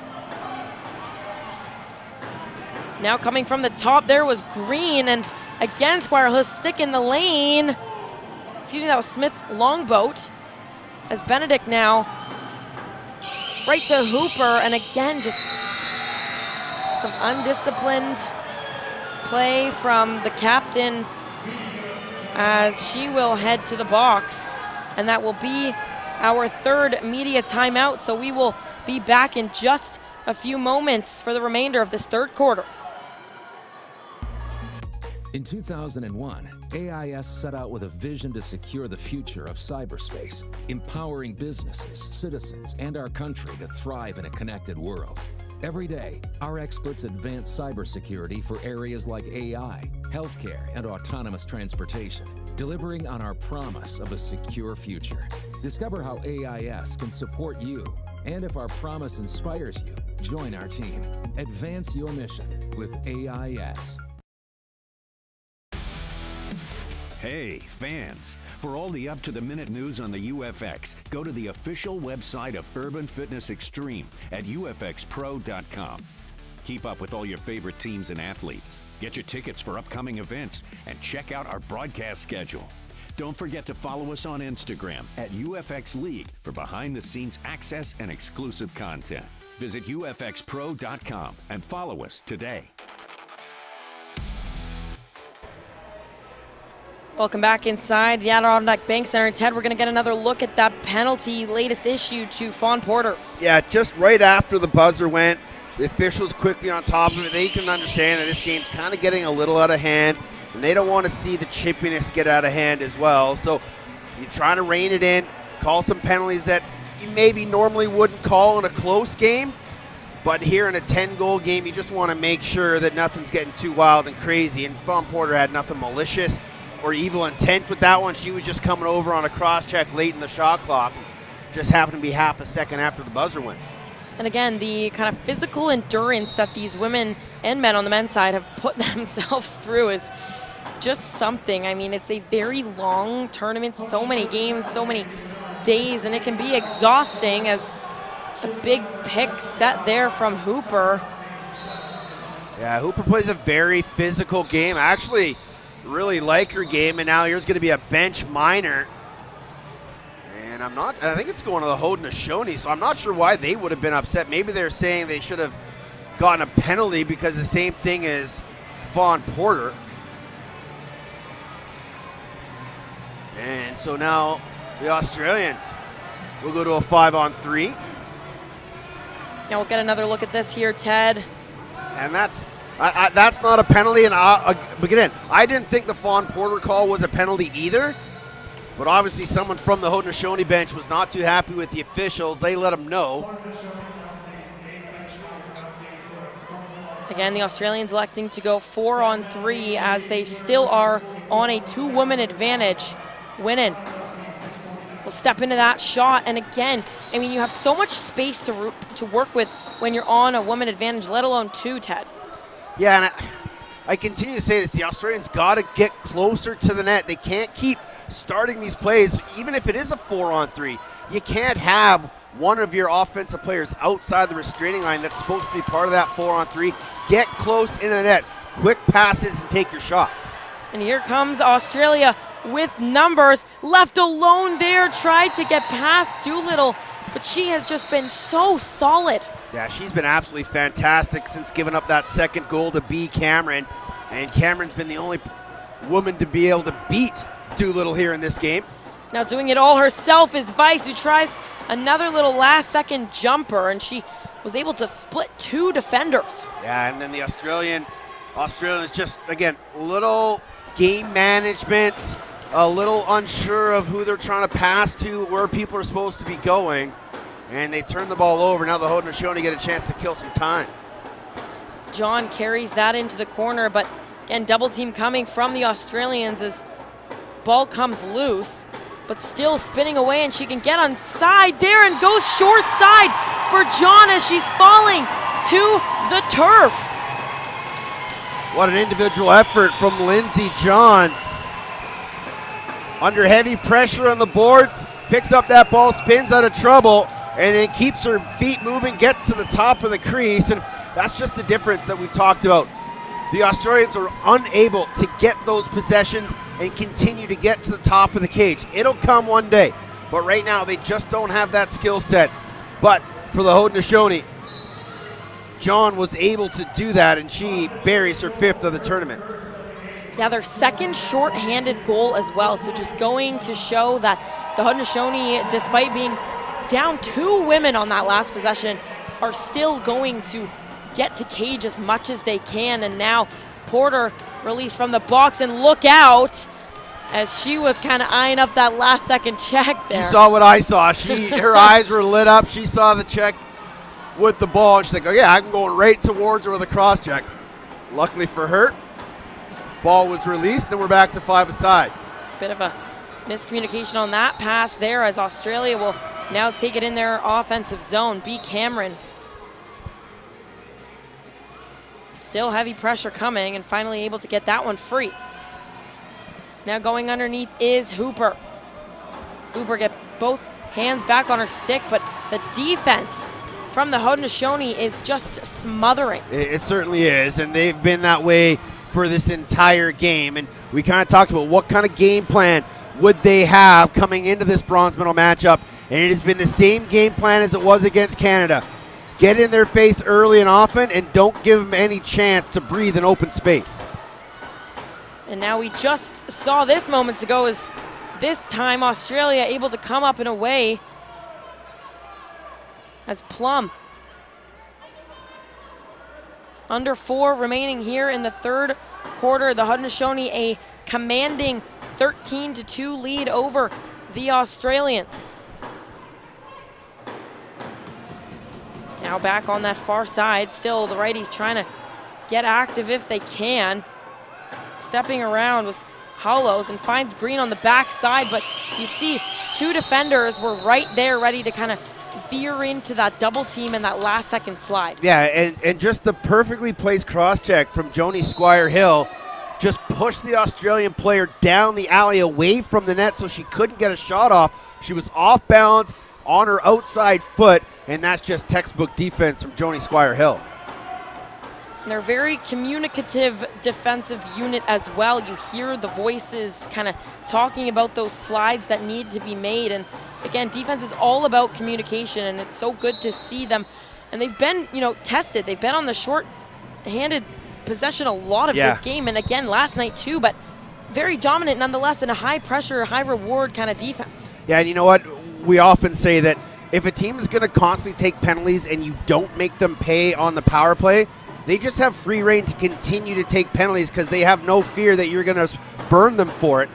And that just continually allows the Haudenosaunee to be ultra aggressive no matter what they are.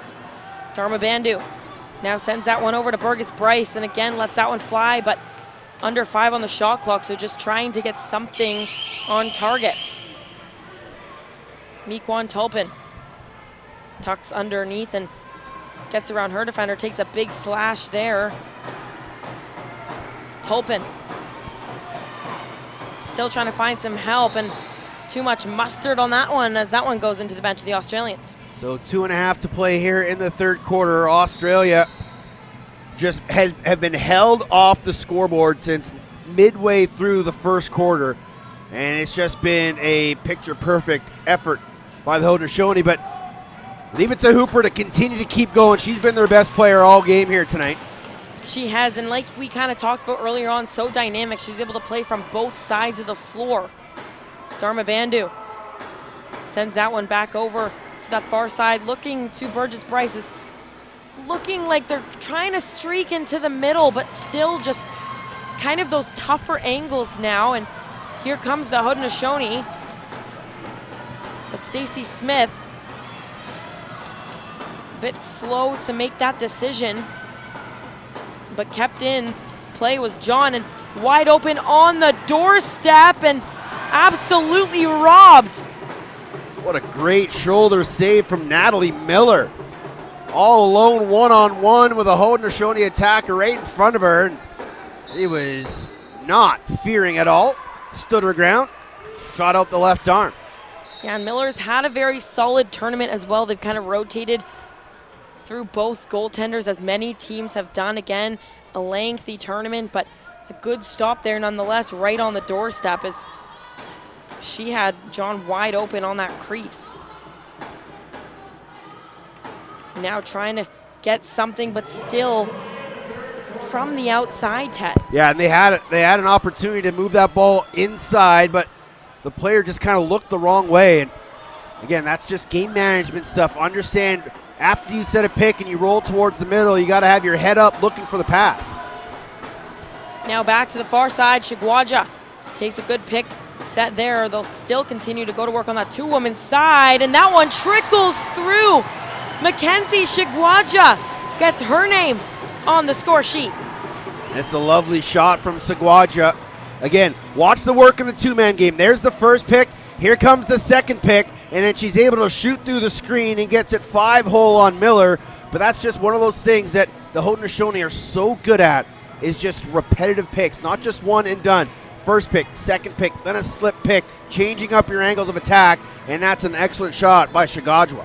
I think that can be kind of one of the most difficult things to adapt to when you're kind of first learning the box game, is if it doesn't work the first time, and that's sort of kind of, the pass down, the pick down. Yep. If it doesn't work, don't panic.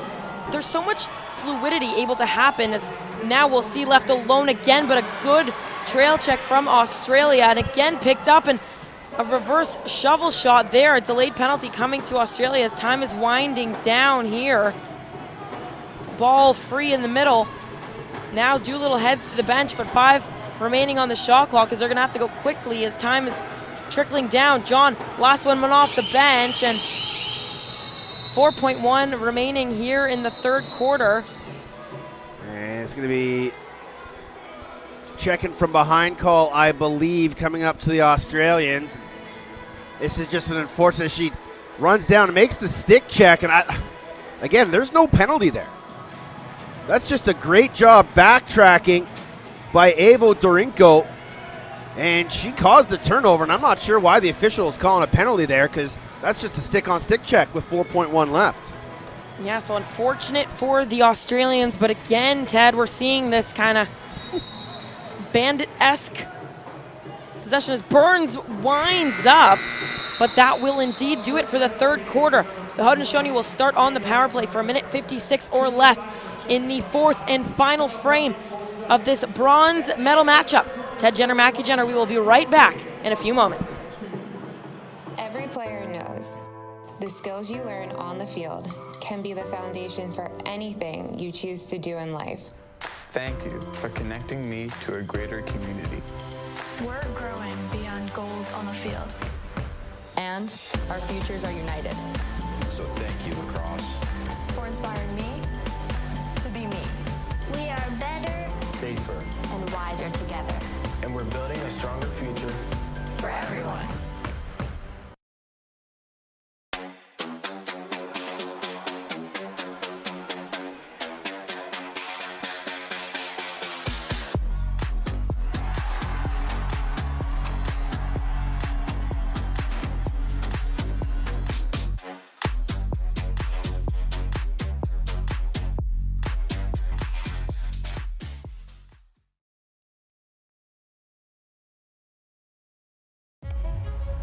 From our unique origins to the modern game, the global lacrosse community has been preparing for this moment. Together, we step into a new chapter of growth, competition, unity, and inspiration for the next generation. At the Olympic Games in Los Angeles, we continue growing together. A new era of lacrosse starts now.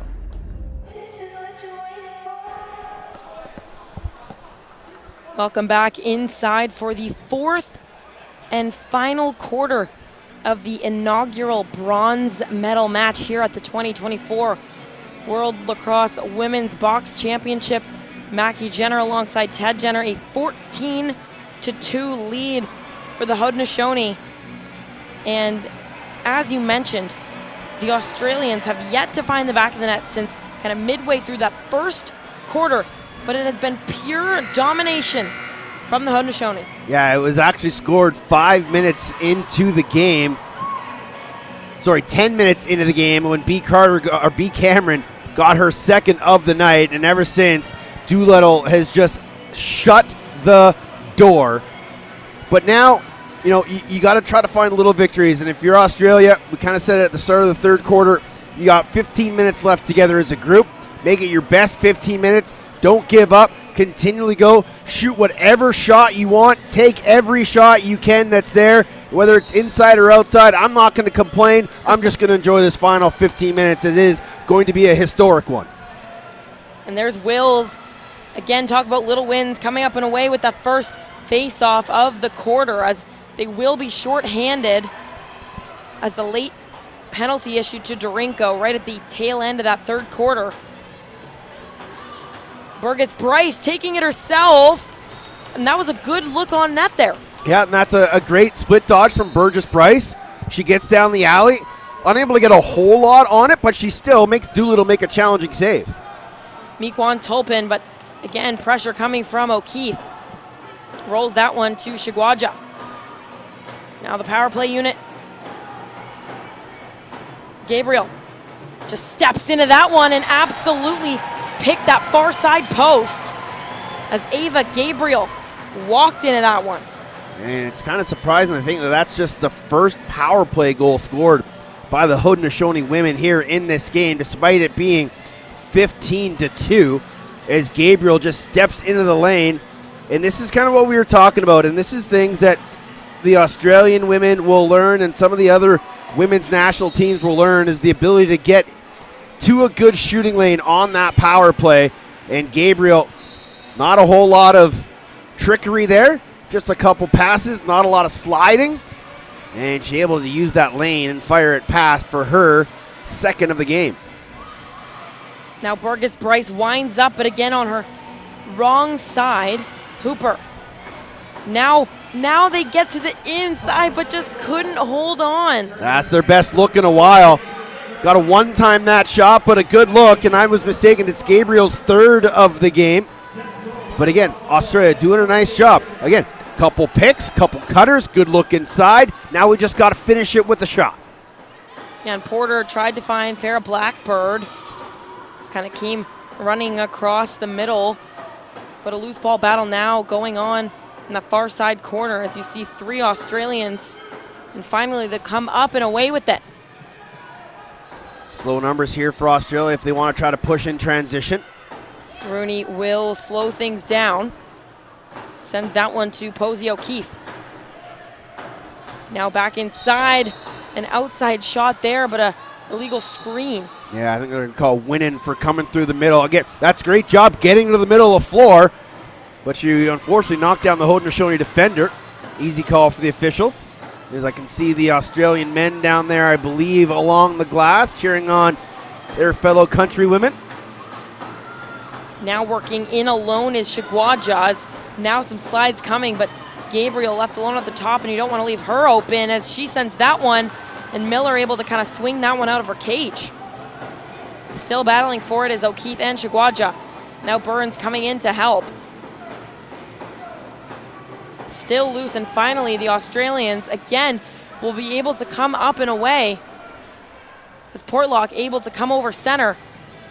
And now Burgess Bryce, one woman to beat, gets inside there, try to go short side, and that one will bounce up and over the netting. Good defense there by Binny Garrow, but a great take from the Australians. They're continually getting opportunities now. I don't know if it's because the Haudenosaunee have taken their foot off the gas a little bit, but that doesn't matter. For Australia, you just got to take what's given to you, and they did just that, just unable to put it on target again. And a huge stop there for Miller as Blackbird has a lethal shot, and she kind of was 1-0 as she kind of stripped around her defender there. Now Cameron working on the near side boards. But again, this pressure from the Haudenosaunee come kind of right over that center line. That's when they really kind of start to put the Jets on. Now Winnan. Again, trying that kind of cross floor pass. And John just kind of clearing out the middle there for Doolittle to have an easy scoop up. Yeah, you kind of said it. The Haudenosaunee are letting the Australians kind of get set up, but it's once they sort of make that second, third pass, that's when they're jumping, and it's getting Australia on the back foot, and it's caused a lot of problems here for them tonight. Will's kind of backpedaling, but she'll find some relief in Green. Green carries that over, but again, just relentless pressure. 10 on the shot clock. Burgess Bryce gets a step. She'll wind that one and fires it 5-hole past Doolittle. The first goal for Australia in just about 3/4 time. And this is good ball movement. It goes from east to west. A good catch from Burgess Price, and then fires it between the wickets of Doolittle, and she looks up to the skies knowing she should have had that one. But a good look and a good goal from Burgess Bryce.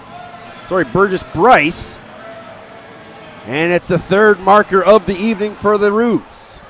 And like you said, Ted, you just got to kind of keep firing, right? It doesn't matter where they come, they just have to go. And so that's something that's good to see. You know, as you mentioned, that ball movement starting to kind of trickle. Of course, maybe a little too late into the game, obviously, as still a huge lead for the Haudenosaunee, but nonetheless, good starting effort.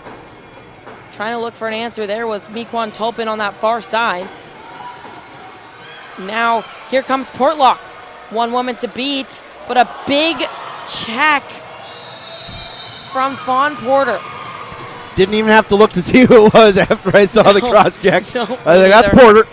I absolutely love her game. She is so physical and tenacious, but just kind of gets a little carried away every so often, and that's just a cross check to the chin. Easy call for the officials, Vincent Burrell. Yeah, so again, little wins, right? You've got to take advantage of this opportunity for Australia. You got to keep the ball hot, and already sending a woman into the middle, so maybe some life from this power play as Hooper's kind of crashing and banging inside. And then there's that 2-foot pass. It's always tough to handle. Coming up the other way is Trisha John, all alone as 3 Australian defenders, and still she's able to come up and away with that loose ball. Finally flips it to Shigwaja. Shigwaja surveying, but again, you saw B. Cameron kind of motioning to her help. Left alone there, a little reverse shovel from Burns, and that was a great look. And then unfortunately, Miller's going to throw this away, give it right back to the Haudenosaunee, who have another 30-second opportunity here to kill. Blackbird gets a pick there. We'll see what she elects to do, as we know she can rip the ball. Blackbird look to maybe kill some clock here. There's a minute remaining on their penalty kill.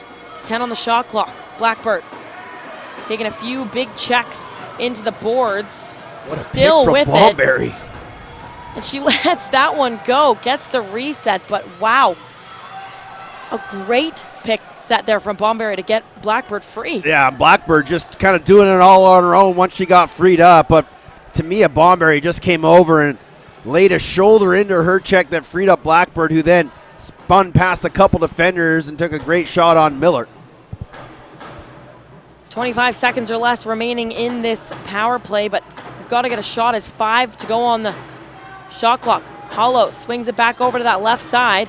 An outside shot, a kick save from Doolittle. Yeah, that's a good look on the power play by the Australians. An outside shot when you're 5-on-4 is never a bad thing. Just got to keep getting closer and closer to the cage. Back to Hollows. Now we'll go back to even strength, but still seeing if they can get one. Wide open in the middle was Burgess Bryce, and Porter just comes streaking out of the penalty box, and that one almost picked by Winnan, that top corner. And another outside shot. Hollows. Winnan will set a pick there as she's able to walk a little bit. I think, again, a little bit of hesitation as she wasn't sure if she could continue her movement or kind of retreat. Yeah, and again, that's just the awareness that the Haudenosaunee have been sliding every chance they get. And here comes Porter, has Vice coming off the bench there. And a good opportunity, but just bobbled that one. I thought Porter was going to take it her own, but then decided to give it off to Vice. Maybe a step too late. Now Hooper spins around back to her right hand, flips it up to the top.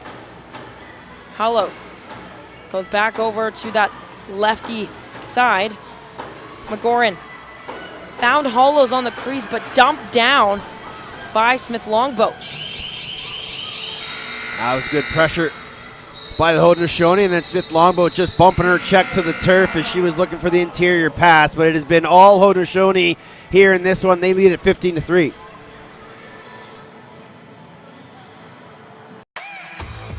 It's your turn to be the spin doctor, the game changer,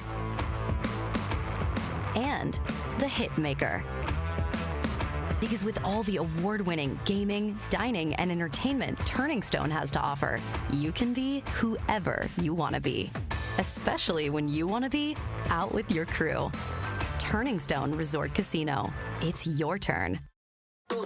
We honor our indigenous roots and international history. Lacrosse is more than a game. We play with speed, heart, and precision.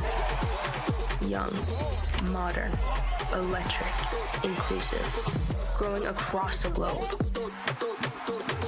Lacrosse is everyone's sport, governed globally by World Lacrosse.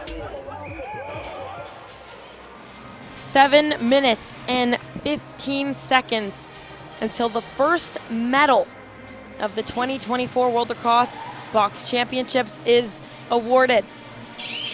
The Haudenosaunee, a commanding 15-3 lead as they look like they will be the first team here as the women play first to be awarded a medal, and a first-time medal on the women's side at that. Yeah, it's such an incredible experience. Obviously, the men have had their Box World Championships for 6 opportunities, and this being the first for the women. And there's a lot of countries that are still developing their skill set indoors, but this has just been an incredible tournament by all the women on this side of the bracket.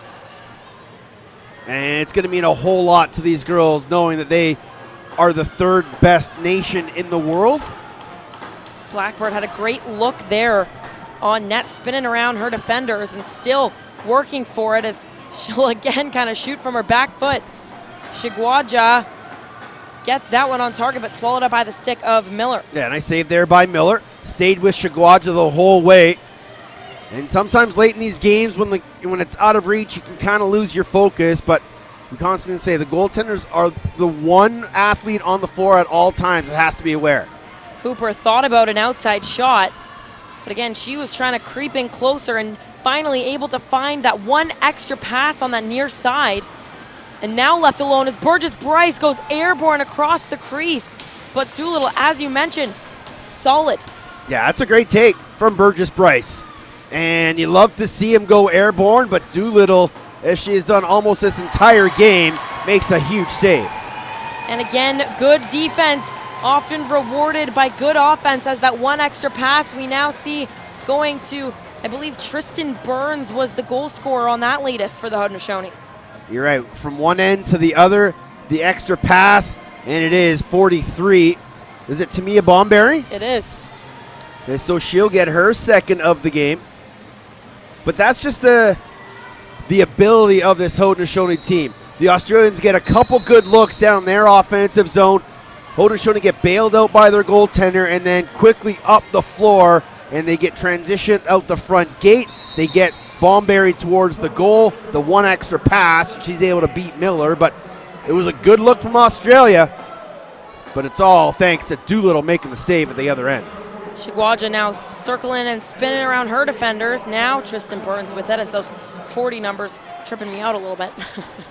Now an outside shot there, and that indeed is Burns. As again, just a rocket from the outside.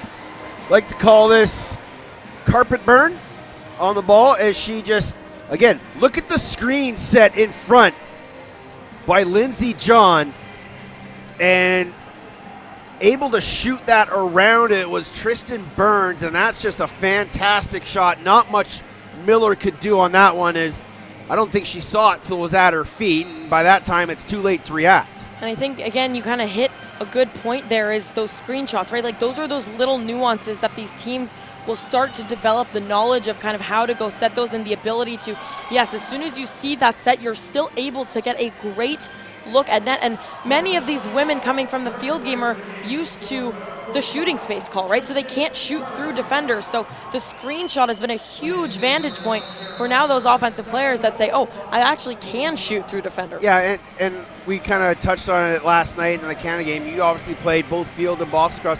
How hard is it to make that adjustment going from one discipline to the other when you're usually pulling up and not shooting when someone's in front of you? It's funny because today actually I spoke with one of the goaltenders for the American women, and And Ingrid Boyen said that was actually the hardest part, was learning how to react to those screenshots, because she's used to kind of having that line of defense of, okay, the offensive player is probably going to fake and get the shooting space call, but now I actually have to be ready to take those targets. That is something that even, you know, the girls that I coach in Halifax are getting used to them, because they're so used to the box discipline that now when you're coming into field, okay, you can't shoot through those lanes. So again, it's just kind of that patience and being able to switch. But here comes Cameron all alone and is able to answer short-handed. B. Cameron, a hat trick. Just we're talking about, you know, discipline. This is great discipline from B. Cameron, running down.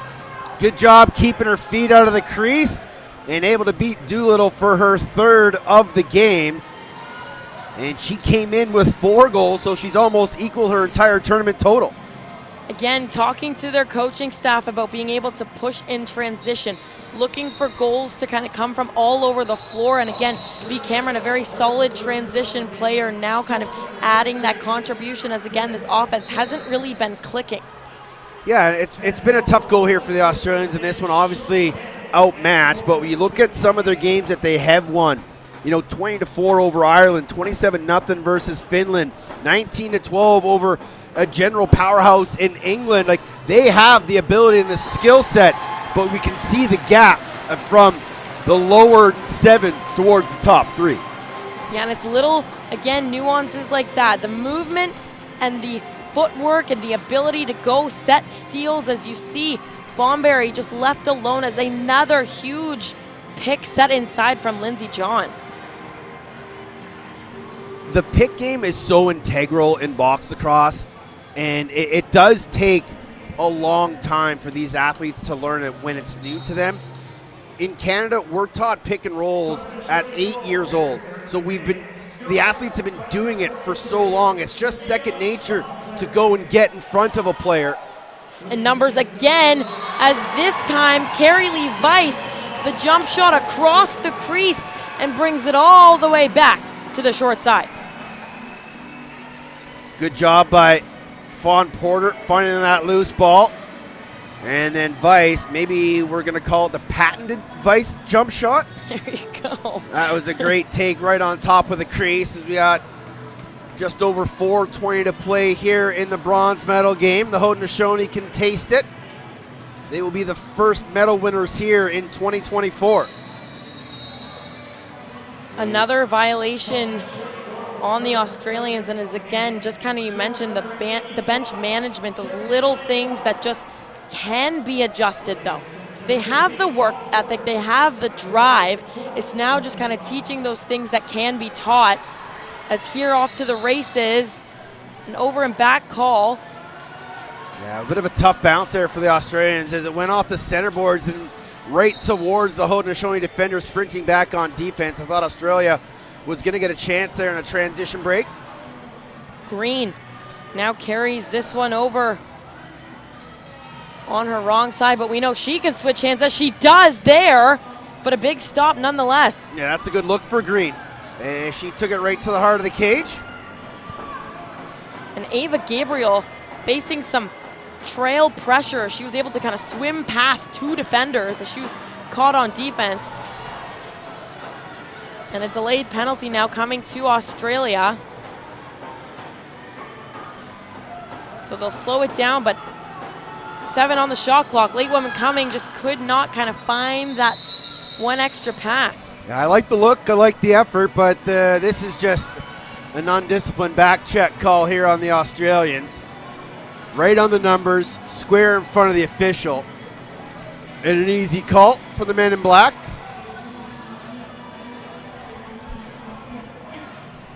So 3:23, the time remaining here in the fourth quarter, and as you said, the Haudenosaunee just inching closer. They can smell the medal, and just such an honor for this team that has come together, and it's just so fun to watch as Blackbird.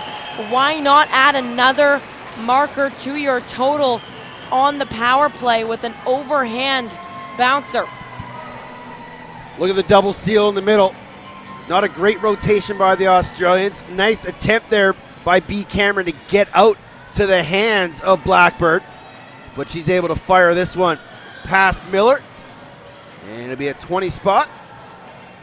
As a nice sign says "Go Mom" in the stands for Farrah Blackbird. Just so cool to think about how many of these women have their children in the stands cheering them on. And I know we talked about it yesterday in the broadcast, but head coach Jason Johnson said, look, we understand the importance of family. We're going to give them that time to spend with their kids, as this is a long haul. Mm-hmm. You know, when you include training camp and travel and scrimmages and stuff, you're away from your family for probably a month. And it really is a great opportunity to bring everybody together and create a new family for everybody involved in this Haudenosaunee women's program. Now Shigwaja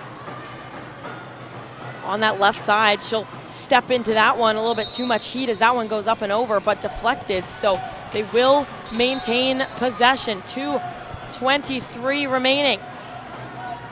Over to the right side. That one will also be wired on target. Excuse me, it did not hit the post. I thought it may have squeaked there, but again, trying all alone. Her head wasn't even looking towards the net. Shigwaja, and now a reset issue. Shigwaja still trying to find her way to the net. Will flip it up, and the drums are absolutely banging here inside the Adirondack Bank Center. There's only 2 drums. Sounds like there's 30. That's the best part. One of the best part about being live with Haudenosaunee Lacrosse is the atmosphere that their fans bring to the game. And again, a violation, so the Haudenosaunee will go right back to work on offense. Shigwaja still operating out of that left side. She'll step into that one, but a good stick there, but bounces into the stick of Fawn Porter. Porter trying to get around. Bounce. And again, another stick in the lane for Australia. I know you're tired, but you just got to run. And unfortunately, they will turn it over.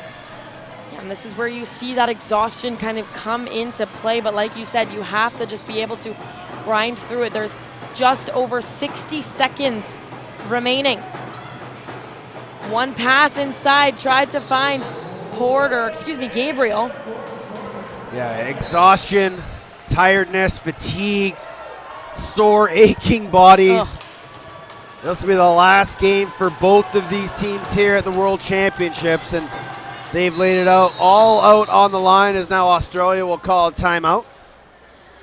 And again, you want to end on a high note, right? You want to finish on a positive, and for Australia, yes, you're down by quite the margin, but you're going to use that last timeout, maybe give some, fresh breaths, fresh legs onto the floor. But again, like you mentioned, we knew that this team had some stamina coming in, as again they kind of come into that huddle all together, arms around one another, and a special moment there for Australia. Yeah, that's a beautiful scene right there with Chris DeMello and his team.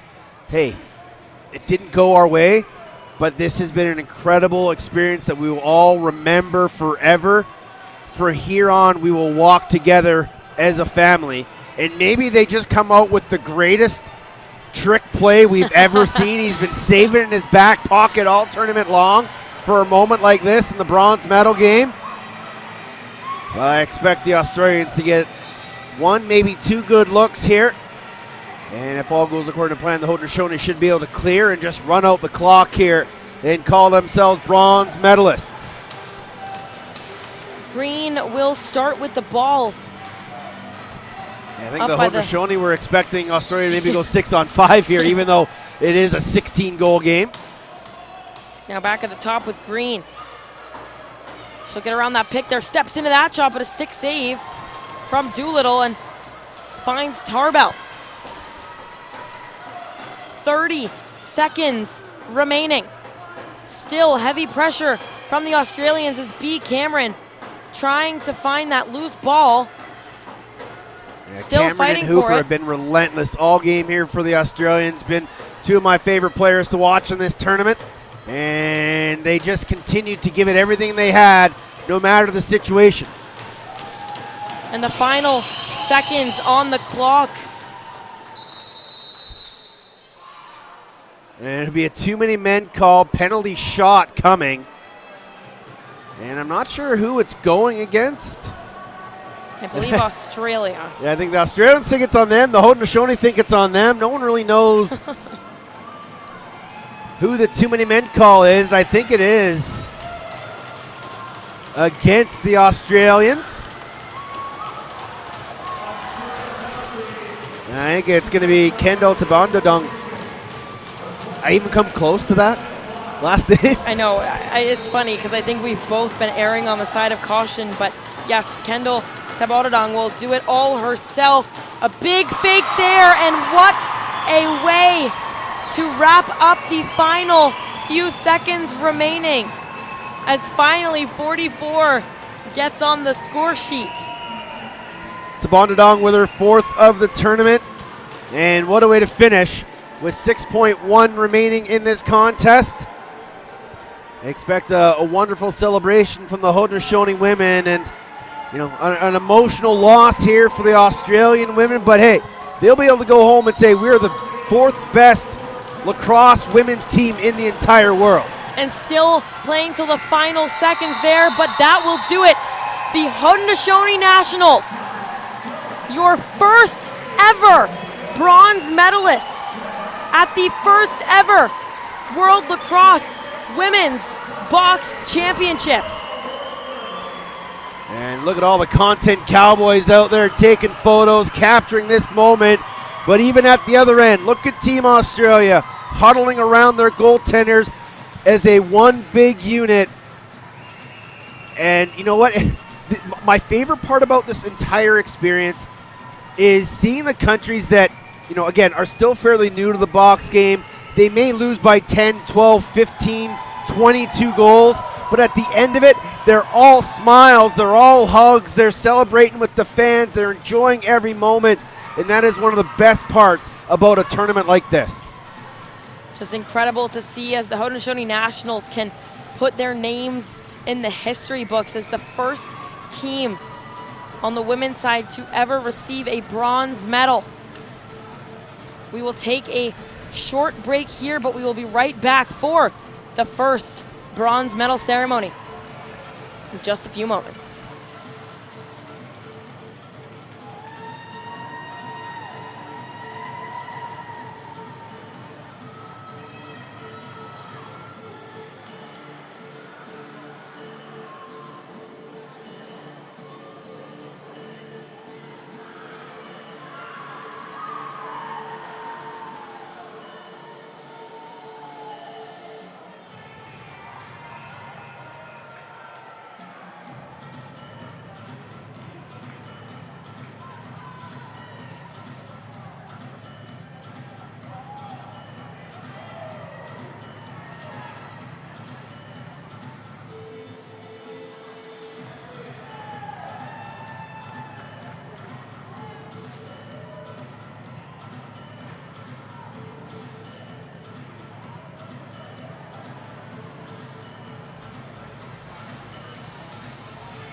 And what a sight to see as the Haudenosaunee Nationals, 3rd best team in the world. And just such a special moment for all the women on the floor. But complete dominance from the Haudenosaunee in that bronze medal game. But the Australians, again, coming all together. They traveled such a long way. Talking to their coach, he said it was so difficult to even get them together because they're coming from opposite ends of the country. He said that they did a ton of Zoom calls, and you know, once they got here, they did some pre-tournament scrimmages in Brampton, Ontario to kind of, you know, prepare themselves. They scrimmaged against some men's teams to, again, kind of adapt to the physicality and the physical play of the box game. And again, they have something to be proud of. The 4th best team in the world. Yeah, they are the stewards of the game along with the men's team for the Haudenosaunee, and displaying the creators game at its finest. They are torchbearers, and There's still a lot of questioning about what will happen at LA 28 if the Haudenosaunee will be allowed to play. We all hope that they will be, and it will be something special to see them walk across an Olympic stage carrying their flag, carrying the Creator's colors, playing the Creator sport, and just an unbelievable core memory for all of these athletes. And a hat tip to the Australians, as they have been a field power for many, many years at both men's and women's discipline, but now they're starting to become talented at the box game as well. And I can't wait to see what's next for this group of Roos as we await the next World Box Lacrosse Championship. That's just so exciting to, again, start to see the way that this kind of shapes up the next time that they get to hit the floor on the world stage inside the box, because as we kind of talked about earlier on, they didn't have seating for the women's side. So they again kind of went by the last women's field championship and just kind of did snake seating, but now we finally get to have world rankings for the women, and it is just so exciting to get to see that they've kind of planted their name in history here, all of the teams. Again, we start with a select few countries, but even talking to some of the staff of other teams around the world with men's teams that have been there, they said, we're getting ready. We're getting our women's programs fired up.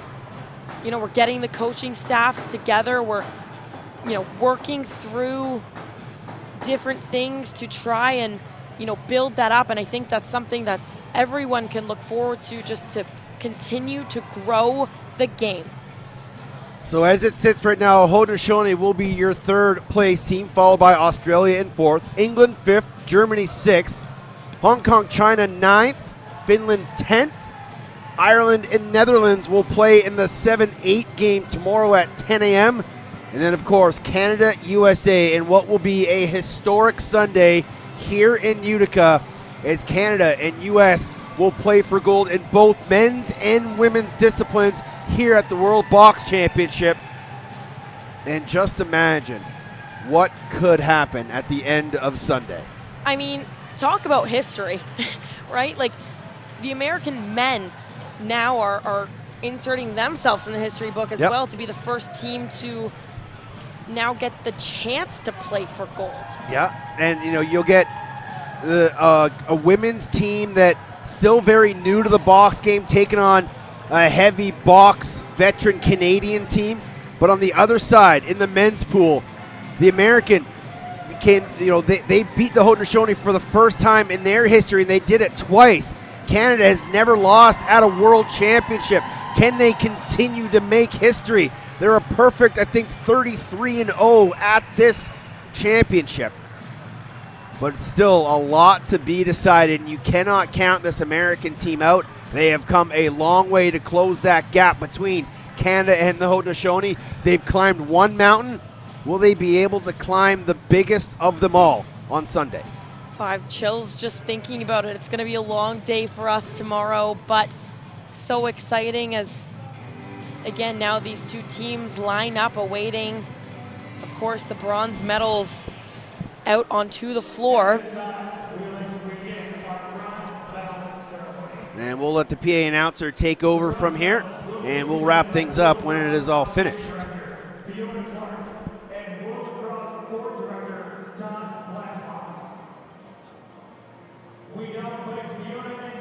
To award the bronze medals of the 2024 World Lacrosse Women's Box Championships to the members of the Haudenosaunee Nationals.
Well, a great look here as the captain just awarded her bronze medal, and again continuing to move up the line as these women are getting some hardware.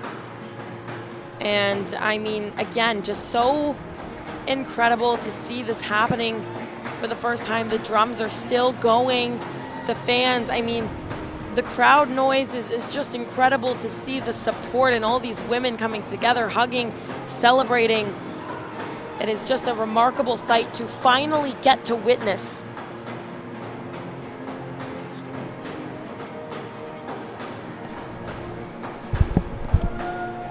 And again, they just continue to move up the line, but just the smiles on these women's faces says it all. This will be something that they will remember forever. And we talked about how much of a core memory this is going to be.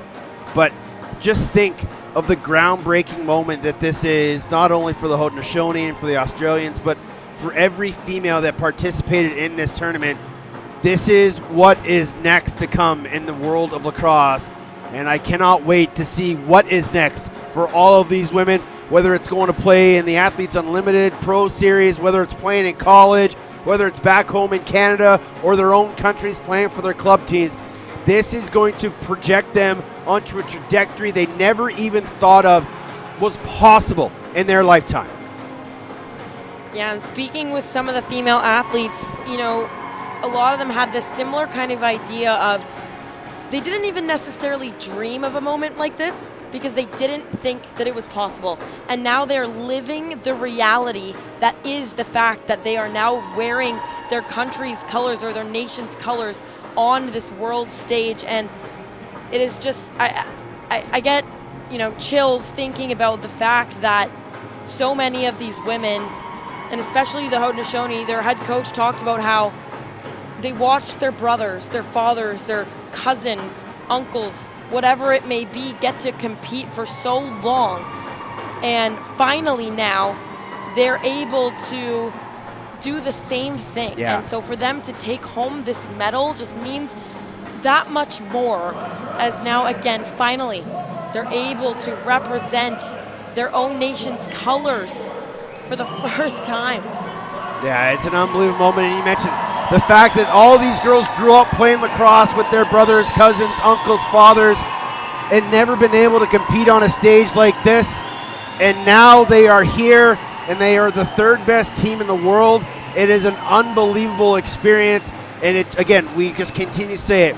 Whatever is next for these group of women, they are the groundbreakers for the future of the women's box game.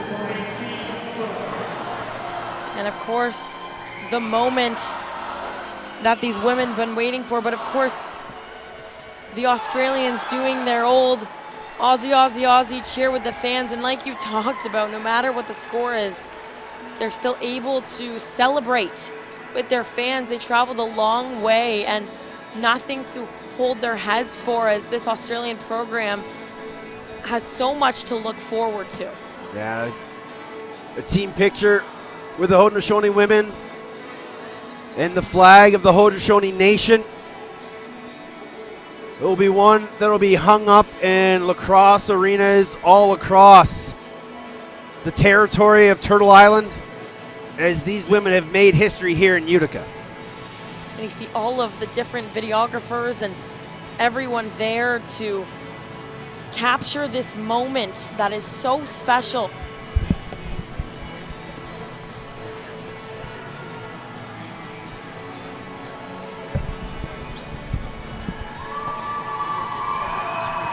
And again, the cheer is still erupting from the crowd as the smiles again just say it all. The coaching staff, everyone put so much work into this moment, a long time coming for so many of them.